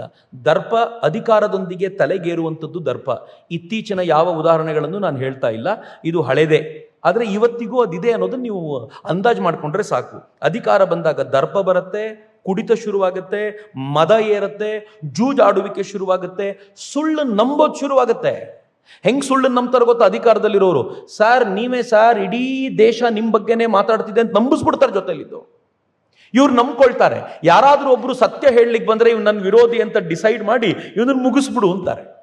ಸತ್ಯವನ್ನ ಕೇಳುವ ಸಾಧ್ಯತೆಗಳು ಅವರಲ್ಲಿ ಮಂಕಾಗಿ ಹೋಗ್ಬಿಟ್ಟಿರತ್ತೆ. ಸೊ ಆಗ್ಲೇ ಈ ಸುಳ್ಳನ್ನು ಸಾಧಿಸುವ ಪ್ರಯತ್ನ ಶುರುವಾಗದು. ನಾನು ಒಂದು ಉದಾಹರಣೆ ಕೊಡ್ಬೋದು ಅಂತಂದ್ರೆ, 1975ರಲ್ಲಿ ಇಂದಿರಾ ಗಾಂಧಿ ಎಮರ್ಜೆನ್ಸಿ ತಗೊಂಡು ಬಂದ್ರಲ್ಲ, ಎಮರ್ಜೆನ್ಸಿಯಿಂದ ಒಳ್ಳೇದಾಯ್ತು ಅಂತ ಅವರು ಸುತ್ತಲೂ ಇರುವಂತ ಎಲ್ಲ ಕಾಂಗ್ರೆಸ್ ನಾಯಕರು ದಿನಾಗ್ಲೂ ರಿಪೋರ್ಟ್ ಒಪ್ಪಿಸ್ತಾ ಇದ್ರು. ಪತ್ರಿಕೆಗಳಲ್ಲಿ ರಿಪೋರ್ಟ್ ಬರುವಂತೆ ಮಾಡ್ತಿದ್ರು. ರಿಪೋರ್ಟ್ ಹೆಂಗ್ ಬರ್ತಿತ್ತು ಗೊತ್ತಾ? ಎಮರ್ಜೆನ್ಸಿ ಶುರುವಾದಾಗಲಿಂದ ಟ್ರೈನ್ ಟೈಮ್ ಸರಿಯಾಗಿ ಬರ್ತಿದೆ, ಹೋಗೋ ಜನ ಇರ್ತಿರ್ಲಿಲ್ಲ. ಬಸ್ ಟೈಮ್ ಸರಿಯಾಗಿ ಬರ್ಲಿಕ್ಕೆ ಶುರುವಾಗಿದೆ, ಯಾರು ಆಚನೆ ಬರ್ತಿರ್ಲಿಲ್ವಲ್ಲ. 2 ವರ್ಷಗಳ ಕಾಲ ಭಾರತ ಯಾವ ಪರಿಯ ಭೀಕರ ಸ್ಥಿತಿಯನ್ನು ಎದುರಿಸಿತ್ತು ಅಂತಂದ್ರೆ, ಇಂದಿರಾ ಗಾಂಧಿಗೆ ಸರಿಯಾಗಿರುವಂತ ರಿಪೋರ್ಟೇ ಸಿಗ್ತಿರ್ಲಿಲ್ಲ. ಸುತ್ತಲೂ ಇದ್ದವರು ಏನ್ ಹೇಳ್ತಿದ್ರು ಆಕೆಗೂ ಅನ್ನಿಸ್ಬಿಟ್ಟಿತ್ತು ಬಹಳ ಅದ್ಭುತವಾಗಿದೆ ಅಂತ. ಕೊನೆಗೆ ಯಾವಾಗಿದ್ ಗೊತ್ತಾಯ್ತು ಅಂತಂದ್ರೆ, ಸಂಜಯ್ ಗಾಂಧಿ ನಸ್ಬಂದಿ ಮಾಡಿಸ್ತಿದ್ದ. ಹಿರಿಯರಿಗೆ ಗೊತ್ತಿರಬಹುದು ನಸ್ಬಂದಿ ಅಂದ್ರೆ ಏನು ಅಂದ್ರೆ, ಇನ್ನು ಮುಂದೆ ಮಕ್ಕಳಾಗದಂತೆ ಆ ನರಗಳನ್ನು ಕಟ್ ಮಾಡುವಂಥದ್ದು ನಸ್ಬಂದಿ ಅಂತ ಕರೀತಾರೆ. ಆ ನಸ್ಬಂದಿ ಮಾಡಿಸುವಾಗ ಒಬ್ಬ ಮುಸಲ್ಮಾನ ವ್ಯಕ್ತಿಗೆ, ಟೀಚರ್ಗೆ ಪ್ರಾಬಬ್ಲಿ, ಅವರಿಗೆ ಒತ್ತಾಯಪೂರ್ವಕವಾಗಿ ಎಳ್ಕೊಂಡೋಗಿ ನಸ್ಬಂದಿ ಮಾಡಿಸಿದಾಗ ಆ ಮೌಲ್ವಿಗಳು ಇಂದಿರಾ ಗಾಂಧಿನ ಭೇಟಿ ಮಾಡಿ ಏನಾಗ್ಬಿಟ್ಟಿದೆ ಗೊತ್ತಾ ದೇಶದಲ್ಲಿ ಅಂತ ಹೇಳಿದ ಮೇಲೆ ಆಕೆ ಎಮರ್ಜೆನ್ಸಿನ ವಾಪಸ್ ತೆಗೆದುಕೊಂಡ್ರು ಅಂತ. ಹಾಗಂತ ಸೂರ್ಯಪ್ರಕಾಶರು, ಅರಕಲಗೂಡು ಸೂರ್ಯಪ್ರಕಾಶರು ತಮ್ಮ ಪುಸ್ತಕದಲ್ಲಿ ಬರೆದಿದ್ದಾರೆ. ಅದು ದಟ್ ವಾಸ್ ದಿ ಎಂಡ್. ಇಲ್ಲದೆ ಹೋದರೆ ಆ ಇಡೀ ಪರ್ವ ಹಾಗೆ ಮುಂದುವರೆದಿತ್ತು ಅಂತ ಅವ್ರು ಹೇಳ್ತಾರೆ. 15 ವರ್ಷಗಳ ಕಾಲ ಪಶ್ಚಿಮ ಬಂಗಾಳದಲ್ಲಿ ದೀದಿ ಆಳಿದ್ರಲ್ಲ, ಅವ್ರು ನಂಬ್ಕೊಂಡು ಕೂತಿದ್ರು ನಾನೇ ಗೆಲ್ತೀನಿ ಅಂತ. ಸುತ್ತಲೂ ಇದ್ದವ್ರು ಹಂಗೆ ನಂಬಿಸಿದ್ರು ಅಂತ. ಅದರ ಪರಿಣಾಮ ಏನು ಅಂತಂದ್ರೆ, ನಾನು ಕಳೆದ 1.5 ವರ್ಷದಿಂದ ಗೆದ್ದೇ ಗೆಲ್ತೀನಿ ಅಂತ ಎಲ್ಲ ರಿಪೋರ್ಟ್ಗಳು ಬಂದಿವೆ, ಈಗ ಇಷ್ಟ ಪ್ರಮಾಣದಲ್ಲಿ ಸೋತಿದ್ದೀನಿ ಅಂತಂದ್ರೆ ಸೋಲು ಸುಳ್ಳಿರಬೇಕು ಅಂತ. ತನ್ನ ಸೋಲು ಸತ್ಯ ಅಂತ ಆಕೆಗೆ ಜೀರ್ಣಿಸ್ಕೊಳಕ್ ಆಗ್ತಿಲ್ಲ. ಯಾಕೆ ಜೀರ್ಣಿಸ್ಕೊಳಕ್ ಆಗ್ತಿಲ್ಲ ಅಂತಂದ್ರೆ, ಪತ್ರಿಕೆಗಳು ನನ್ನ ಬಗ್ಗೆ ಹೇಳಿವೆ ಪಾಸಿಟಿವ್ ಆಗಿ, ಟಿವಿಗಳು ನನ್ನ ಪರವಾಗಿ ಮಾತನಾಡಿವೆ, ಎಲ್ಲ ಪೋಲ್ಸ್ಟರ್ಗಳು ನನ್ನ ಪರವಾಗಿ ನಿಂತಿದ್ದಾರೆ. ನನ್ನ ಜೊತೆ ಇರೋರು ಎಲ್ಲರೂ ಹೇಳ್ತಿದ್ರು ಬಂದು ಇದೇ ಆಗತ್ತೆ ಅಂತ, ಎಲ್ಲ ಹೇಳ್ತಿದ್ರು ನಾನು ಸೋತಿದ್ದೀನಿ ಅಂತಂದ್ರೆ ಇಲ್ಲಿ ಮೋಸ ನಡೆದಿದೆ ಅಂತ. ಅಂದ್ರೆ ಸುಳ್ಳನ್ನ ನಂಬುವಂತ ಪ್ರಕ್ರಿಯೆ ಇದೆಯಲ್ಲ, ಇದು ಎಲ್ಲ ಕಾಲದಲ್ಲೂ ಯಾರು ಅಧಿಕಾರದಲ್ಲಿ ಕೂತ್ಕೊಳ್ತಾರೋ ಅವರಿಗೆ ಆಗುವಂತ ದೊಡ್ಡ ಸಂಗತಿಯೇ. ಇಂಥ ಸಂದರ್ಭದಲ್ಲಿ ಇಲ್ಲಿಗೆ ಬಂದಂಥ ಆ ಕ್ರಿಶ್ಚಿಯನ್ರು ಅಥವಾ ಕ್ರಿಶ್ಚಿಯನ್ ಅಧಿಕಾರಿಗಳು ಯಾವ ಪರಿ ದರ್ಪದಿಂದ ನಡ್ಕೊಂಡ್ರು ಅಂತಂದ್ರೆ, ಭಾರತೀಯರನ್ನ ಅತ್ಯಂತ ಕೆಟ್ಟದಾಗಿ ನಡೆಸ್ಕೊಂಡ್ರು ಅಂತ. ಸೂರತ್ ಕಂಪನಿಯ ದಾಖಲೆಗಳಿಂದ ಬಾಬಾ ಸಾಹೇಬರು ತೆಗೆದು ಹೇಳ್ತಾರೆ. ಆ ಕಂಪನಿಯ ದಾಖಲೆಗಳಲ್ಲಿ ಒಬ್ಬ ಹಿರಿಯ ಅಧಿಕಾರಿಯ ಮೇಲೆ ಮತ್ತೊಬ್ಬ ಕ್ರಿಶ್ಚಿಯನ್ ಅಧಿಕಾರಿ ಕಂಪ್ಲೇಂಟ್ ಮಾಡ್ತಾನಂತೆ. ಅಧ್ಯಕ್ಷರನ್ನ ಅವರ ಜೊತೆಗಾರರೇ ಕೊಲ್ಲುವ ಪ್ರಯತ್ನ ಮಾಡಿದ್ರು. ಅಧ್ಯಕ್ಷರು ನನ್ನ ತಲೆಗೆ ಹೊಡೆದು ಗಾಯ ಮಾಡಿದ್ದಾರೆ ಅಂತ ಅಧ್ಯಕ್ಷರ ಕುರಿತಂತೆ ಅವನು ಬರೆದಿರುವಂಥ ಪತ್ರವನ್ನು ಬಯಲಿಗೆಳಿತಾರೆ. ಅಂದರೆ ನಾನು ಇಂಥ ಧರ್ಮದ ಪ್ರತಿನಿಧಿ ಅಂತ ಹೇಳಿಕೊಳ್ಳುವವ ಇಷ್ಟು ಕೆಟ್ಟದಾಗಿ ನಡ್ಕೊಳ್ತಿದ್ದಾನೆ, ಅದನ್ನ ಪ್ರತಿಯೊಬ್ಬ ಹಿಂದೂವು ನೋಡ್ತಾ ಇದ್ದಾನೆ. ಇವನ ಮತ ಗ್ರೇಟ. ಅದಕ್ಕೆ ಹೇಳೋದಲ್ವಾ, ನನ್ನನ್ನು ನಾನು ಹಿಂದೂ ಅಂತ ಕರ್ಕೊಳ್ಳುವಾಗ ನನ್ನ ಜವಾಬ್ದಾರಿ ಏನು ಅಂತಂದ್ರೆ, ನೋಡ್ತಾ ಇರೋರೆಲ್ಲರೂ ಕೂಡ ಹಿಂದೂ ಧರ್ಮ ಗ್ರೇಟ್ ಅನ್ನುವಂತೆ ಬದುಕಬೇಕು ಅಂತ. ನನ್ನನ್ನು ನಾನು ಭಾರತೀಯ ಅಂತ ಕರ್ಕೊಳ್ಬೇಕಾದ್ರೆ ಹೇಗೆ ಬದುಕಿರಬೇಕು ಅಂತಂದ್ರೆ, ಒಬ್ಬ ಅಮೆರಿಕಾದಿಂದ ಬರೋನೋ ಯುರೋಪ್ನಿಂದ ಬರೋನೋ ಅವ್ನು ನಮ್ಮನ್ನು ನೋಡಿದಾಗ ಏನ್ ಭಾರತಪ್ಪ ಅಂತ ಹೇಳಬೇಕು ಅಂತ. ನಾವು ತಪ್ಪು ಮಾಡಿದರೆ ನಾನು ಮರ್ತೋಗ್ತೀನಿ ರೀ, ಒಬ್ಬ ಆರ್ಡಿನರಿ ವ್ಯಕ್ತಿ, ಆದರೆ ಭಾರತೀಯ ಅಂತ ಗುರುತಿಸಲ್ಪಡತ್ತೆ ಅಂತ. ಒಬ್ಬ ಭಾರತೀಯ ಅಮೆರಿಕಾದಲ್ಲಿ ಕಳ್ಳತನ ಮಾಡಿದ್ರೆ ಆ ವ್ಯಕ್ತಿ ಅಲ್ಲ, ಒಬ್ಬ ಇಂಡಿಯನ್ ಕಳ್ಳತನ ಮಾಡ್ದ ಅಂತ. ಅದು ಆ ಇಡೀ ದೇಶ ಅವನ ಜೊತೆಗೆ ಸೇರ್ಕೊಳ್ಳುತ್ತೆ, ಅವನ ಧರ್ಮ ಅವನ ಜೊತೆಗೆ ಸೇರ್ಕೊಳ್ಳುತ್ತೆ. ಹಾಗೆ ಇಲ್ಲೂ ಕೂಡ ಆಯಿತು. 17ನೇ ಶತಮಾನದಲ್ಲಿ ಈಸ್ಟ್ ಇಂಡಿಯಾ ಕಂಪನಿ 80 ವರ್ಷ ಭಾರತದಲ್ಲಿ ಉಳ್ಕೊಳ್ತು, ಒಂದೇ ಒಂದು ಚರ್ಚ್ ಕಟ್ಟಲಿಲ್ಲ. 18ನೇ ಶತಮಾನದಲ್ಲಿಯೂ ಕೂಡ ಇದೇ ಮುಂದುವರಿತು. ಯಾಕೆ ಅಂತಂದರೆ ಚರ್ಚ್ ಕಟ್ಟಬಲ್ಲಷ್ಟು ಸಂಖ್ಯೆ ಅವ್ರ ಜೊತೆಗೆ ಬರ್ತಿರಲಿಲ್ಲ ಅಂತ. ವಾರನ್ ಹೇಸ್ಟಿಂಗ್ಸ್ ನಮಗೆಲ್ಲ ಗೊತ್ತಿದೆ, ಅವನು ಗವರ್ನರ್ ಜನರಲ್ ಆಗಿದ್ದ.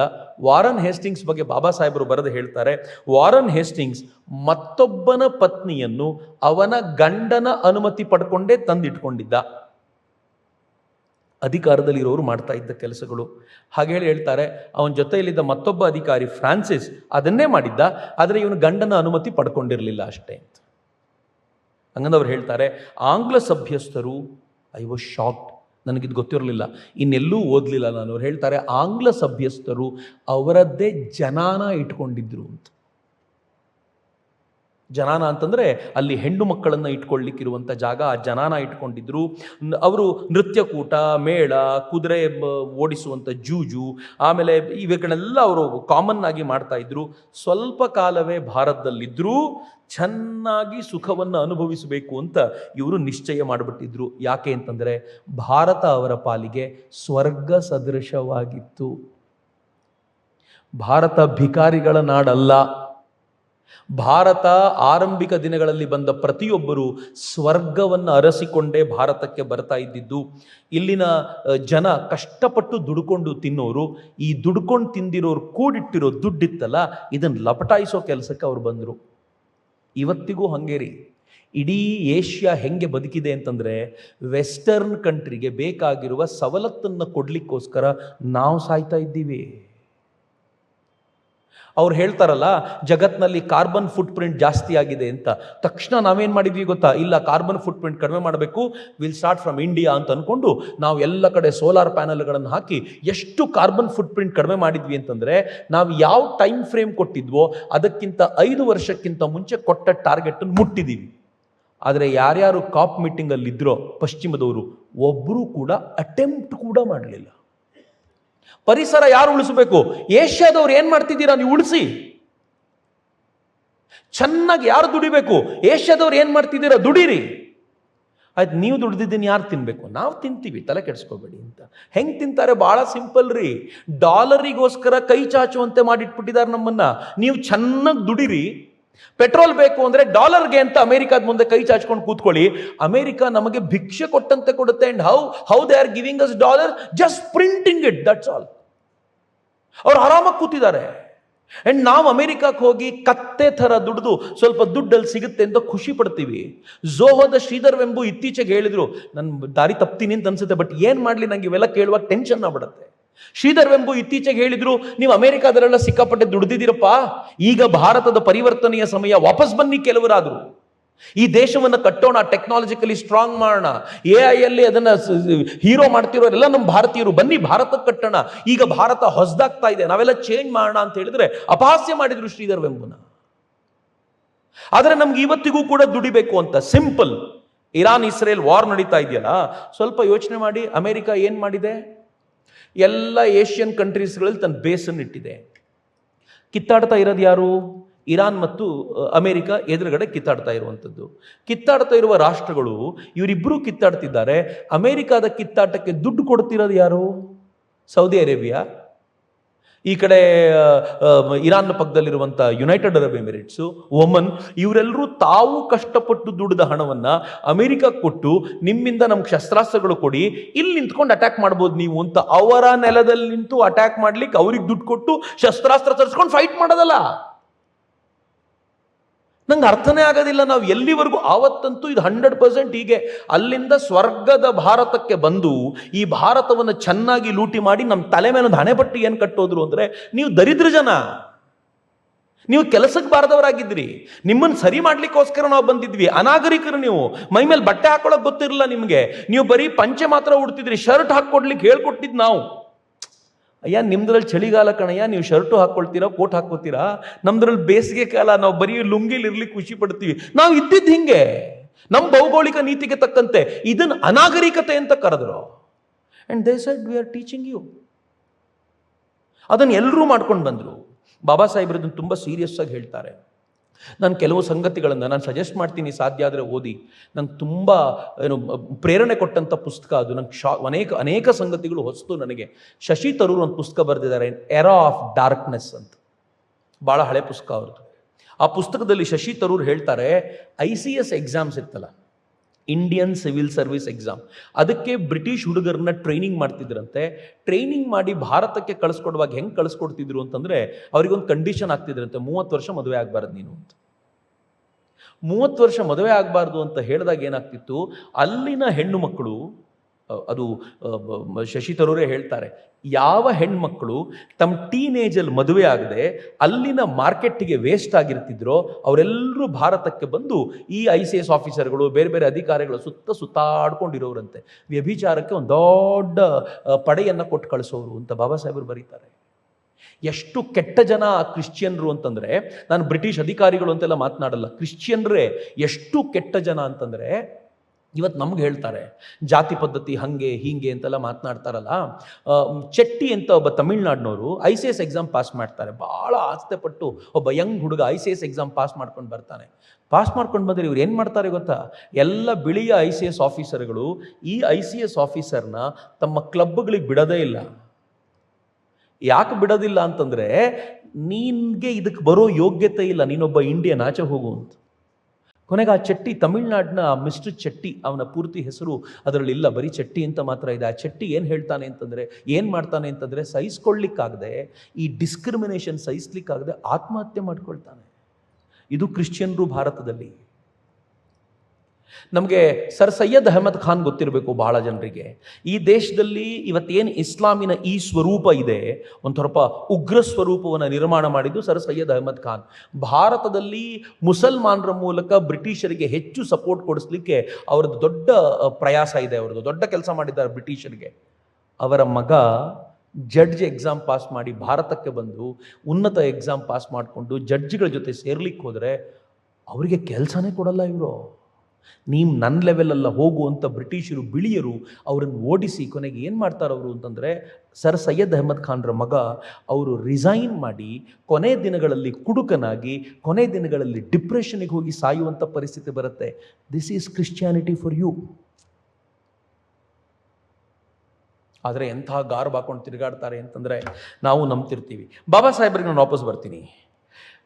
ಒನ್ ಪಾಯಿಂಟ್ ಆಫ್ ಟೈಮ್ ಸೂರತ್ನಿಂದ ಮುಂಬೈಗೆ ಒಂದು ಪತ್ರ ಹೋಯ್ತಂತೆ.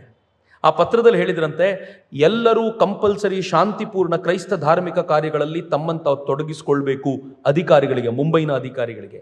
ಇಲ್ಲವಾದರೆ ವಿದೇಶಗಳಿಗೆ ಹೋಗುವ, ಅಂದರೆ ಇಂಗ್ಲೆಂಡಿನಿಂದ ವಿದೇಶಕ್ಕೆ ಹೋಗುವಂಥ ಅವರ ಅಧಿಕಾರವನ್ನು ಕಿತ್ತುಕೊಳ್ಳಲಾಗುತ್ತೆ. ಮತ್ತು ಯಾರ್ಯಾರು ಚರ್ಚಿಗೆ ಹೋಗಿ ಪ್ರೇ ಮಾಡುವ ಕೆಲಸ ಎಲ್ಲ ಮಾಡ್ತಿಲ್ವೋ, ಅಯ್ಯಾಶಿಯಲ್ಲಿ ತೊಡಗಿದ್ದೀರೋ ಅವರೆಲ್ಲರಿಗೂ ಇಂಗ್ಲೆಂಡಿಗೆ ತೆರಳುವ ಹಡಗಿನ ವ್ಯವಸ್ಥೆಯಾಗುವವರೆಗೂ ಪ್ರತ್ಯೇಕವಾಗಿರಿಸಿ ಬರೀ ನೀರು ಮತ್ತು ಬ್ರೆಡ್ಡನ್ನು ಕೊಡಲಾಗತ್ತೆ ಅಂತ. ಅಧಃಪತನ ಯಾವ ಮಟ್ಟಕ್ಕೆ ಮುಟ್ಟಿತ್ತು ಅಂತಂದ್ರೆ, ಕ್ಯಾಪ್ಟನ್ ವಿಲಿಯಮ್ಸ್ ಇಂಡಿಯನ್ ವೇಡ್ ಮೆಕಮ್ ಅನ್ನುವಂಥ ಒಂದು ಪುಸ್ತಕದಲ್ಲಿ ಬರೀತಾರೆ, ಬಾಬಾ ಸಾಹೇಬರೇ ಕೋಟ್ ಮಾಡ್ತಾರೆ ಇದನ್ನ. ಹಿರಿಯ ಸೈನಿಕ ವ್ಯಕ್ತಿಯೊಬ್ಬ, ಅಂದರೆ ಸೀನಿಯರ್ ವ್ಯಕ್ತಿಯೊಬ್ಬ ಮಧ್ಯ ವಯೋಮಾನದ 16 ಮಹಿಳೆಯರನ್ನ ತನ್ನ ಮನೆಯೊಳಗೆ ಇಟ್ಕೊಂಡಿದ್ದಂತೆ. ನಮ್ಮ ದುರದೃಷ್ಟ, ಮುಸಲ್ಮಾನರು ಹೋದ್ಮೇಲೆ ಚೆನ್ನಾಗಿರುತ್ತೆ ಅಂತ ನಮ್ಮವ್ರು ಅನ್ಕೊಂಡಿದ್ದಿರಬೇಕು, ಅದರದ್ದೇ ಬೇರೆ ಒಂದು ಸ್ವರೂಪ ಬಂದ್ಬಿಡ್ತು ಅಷ್ಟೇ. 16 ಜನ ಮಹಿಳೆಯರನ್ನ ತನ್ನ ಮನೆಯಲ್ಲಿ ಇಟ್ಕೊಂಡಿದ್ದ. ಅವ್ರನ್ನ ಹೆಂಗೆ ನಿಭಾಯಿಸ್ತೀಯಪ್ಪ ಅಂತ ಕ್ಯಾಪ್ಟನ್ ವಿಲಿಯಮ್ಸ್ ಕೇಳಿದ್ದಕ್ಕೆ ಆತ ಹೇಳಿದ್ನಂತೆ, ಏನಿಲ್ಲ, ಒಂದು ಹೊತ್ತಿನ ಅನ್ನ ಕೊಟ್ಟರೆ ಸಾಕು, ಎಲ್ಲ ನನ್ನ ಜೊತೆ ಬಿದ್ದಿರ್ತಾರೆ ಎಂದಿದ್ದಂತೆ. ಕ್ರೈಸ್ತ ಮತ ಈ ಎಲ್ಲ ಹಿನ್ನೆಲೆಯಲ್ಲಿ ಬಾಬಾ ಸಾಹೇಬ್ರು ಹೇಳ್ತಾರಲ್ಲ, ಯಾಕೆ ಕ್ರೈಸ್ತ ಮತ ಇಲ್ಲಿ ಪಾಪ್ಯುಲರ್ ಆಗಲಿಲ್ಲ, ಯಾಕೆ ಜನ ಸ್ವೀಕಾರ ಮಾಡಲಿಲ್ಲ ಅಂತಂದರೆ, ಕ್ರೈಸ್ತ ಮತ ಕ್ರಿಸ್ತರ ಬಗ್ಗೆ ಅಥವಾ ಕ್ರಿಸ್ತನ ಬಗ್ಗೆ ನಿನ್ನ ಅಭಿಪ್ರಾಯ ಏನು ಅಂತ ಒಬ್ಬ ಆರ್ಡಿನರಿ ಇಂಡಿಯನ್ನನ್ನು ಪ್ರಾಬಬ್ಲಿ ಕಾಯೆ ಕೇಳ್ತಾನೆ ಅಂತ ಅನ್ಸುತ್ತೆ. ಅವನು ಕೇಳಿದಾಗ ಉತ್ತರ ಏನು ಕೊಡ್ತಾನಂತೆ ಗೊತ್ತಾ? ಅವನು ಹೇಳ್ತಾನೆ, ಹರಕು ಮುರುಕು ಇಂಗ್ಲೀಷ್ನಲ್ಲಿ ಅವನು ಹೇಳ್ದ, ಬಟ್ ಅವನು ಹೇಳಿದ್ದೇನು ಅಂತಂದರೆ, ಕ್ರಿಶ್ಚಿಯನ್ ಧರ್ಮ ಭೂತದ ಧರ್ಮ, ಭಾರತೀಯನ ಸಹಜವಾಗಿರುವಂಥ ಭಾವ. ಬಾಬಾ ಸಾಹೇಬರು ಬರೀತಿರೋದು ಇದು. ಕ್ರಿಶ್ಚಿಯನ್ ಧರ್ಮ ಭೂತದ ಧರ್ಮ, ಅವರು ಬಲು ಕುಡುಕರು, ತಪ್ಪು ಮಾಡ್ತಾರೆ, ಹೊಡೆದಾಡ್ತಾರೆ, ಬೈದಾಡ್ತಾರೆ ಅಂತ ಹರಕು ಭಾಷೆಯಲ್ಲಿ ಹೇಳಿದ ಅಂತ. ಯಾವ ಕಾರಣಕ್ಕೂ ಇಂಥದ್ದು ನಮಗೆ ಬೇಕಾಗಿಲ್ಲ ಅನ್ನೋದು ಭಾರತೀಯರೊಳಗೆ ಸಹಜವಾಗಿ ಸೇರಿಕೊಂಡ್ಬಿಟ್ಟಿತ್ತು. ಈ ಕ್ರಿಶ್ಚಿಯಾನಿಟಿ ತನ್ನನ್ನು ತಾನು ಸ್ವರೂಪ ಬದಲಾವಣೆ ಮಾಡಿಕೊಳ್ಳದೆ ಹೋದರೆ ಭಾರತಕ್ಕೆ ಎಕ್ಸೆಪ್ಟ್ ಆಗೋದು ಸಾಧ್ಯ ಇಲ್ಲ ಅನ್ನೋದು ಇದು ಬಹಳ ವಿಶೇಷವಾಗಿರುವಂಥದ್ದು. ಅದಕ್ಕೆ ಹೇಳ್ತಾರಲ್ಲ, ತಮ್ಮ ದೇಶದಲ್ಲಿಯೇ ನೈತಿಕ ಪ್ರಜ್ಞೆಯಿಂದ ಬದುಕಲಾಗದ ಈ ಜನ ಹೊರದೇಶಕ್ಕೆ ಬಂದು ಹೇಗೆ ಬದುಕ್ತಾರೆ? ಇಂಥ ದೇಶದ ಇಂಥ ಮತೀಯರಿಗೆ ಭಾರತದಲ್ಲಿ ಸ್ಥಾನ ಇಲ್ಲ ಅಂತ ನಮ್ಮವರು ಡಿಸೈಡ್ ಮಾಡಿಬಿಟ್ಟಿದ್ರು. ಯಾಕೆ ಅನಿವಾರ್ಯವಾಗಿ ನಾವು ಇವ್ರ ಜೊತೆ ಇರಬೇಕು ಅಂತಂದರೆ, ಇವರು ನಮ್ಮನ್ನು ಆಳ್ತಾ ಇದ್ದಾರೆ, ಇವರನ್ನು ಓಡಿಸುವಂಥ ಸಾಮರ್ಥ್ಯ ಇನ್ನೂ ಸಿದ್ಧಿಸಿಲ್ಲ, ಹೀಗಾಗಿ ಬಾಯಿ ಮುಚ್ಕೊಂಡು ಇವ್ರನ್ನ ಸಹಿಸ್ಕೊಂಡಿರಬೇಕು ಅಂತ ಅವರು ಸಹಿಸ್ಕೊಂಡಿರಬೇಕಾದಂಥ ಅನಿವಾರ್ಯತೆಗೆ ಸಿಕ್ಕಾಕೊಂಡ್ರು. ಹಾಗಂತ ನೈತಿಕತೆಯ ಪ್ರಜ್ಞೆ ಮೂಡಲೇ ಇಲ್ವಾ? ಮೂಡ್ತು. ಒಬ್ಬ ವ್ಯಕ್ತಿಯ ಬಗ್ಗೆ ಅವರು ಬರೀತಾರೆ, ಫಾದರ್ ರಾಬರ್ಟ್ ನೊಬಿಲಿ ಬಗ್ಗೆ. ಅವನು ಎಂಥ ಕೆಲಸ ಮಾಡಿಬಿಟ್ಟ ಅಂತಂದರೆ, ತನ್ನನ್ನು ತಾನು ಬ್ರಹ್ಮ ಅಂತ ಕರೆದುಕೊಂಡು ದಕ್ಷಿಣದಲ್ಲೆಲ್ಲ ತಿರುಗಾಡ್ಬಿಟ್ಟಿದ್ದ. ಅವನೊಂಥರ ಬೇರೆದೇ ಹವಾ ಕ್ರಿಯೇಟ್ ಮಾಡಿದ. ಕ್ರಿಶ್ಚಿಯಾನಿಟಿಗೆ ಸ್ವಲ್ಪ ಬೂಸ್ಟ್ ಮಾಡ್ದ. ಹೇಗೆ ಬೂಸ್ಟ್ ಮಾಡ್ದ, ಕ್ರಿಶ್ಚಿಯಾನಿಟಿ ಏನೆಲ್ಲ ಆಯಿತು ಆ ನಂತರದ ದಿನಗಳಲ್ಲಿ ಅಂತ ಬಾಬಾ ಸಾಹೇಬ್ರು ಹೇಳೋದನ್ನು ನಾನು ನಾಳೆ ನಿಮ್ಮ ಜೊತೆ ಹಂಚ್ಕೊಳ್ತೀನಿ. ಎಲ್ರಿಗೂ ನಮಸ್ಕಾರ. ವಂದೇ ಮಾತರಂ. ಜೈ ಹಿಂದ್.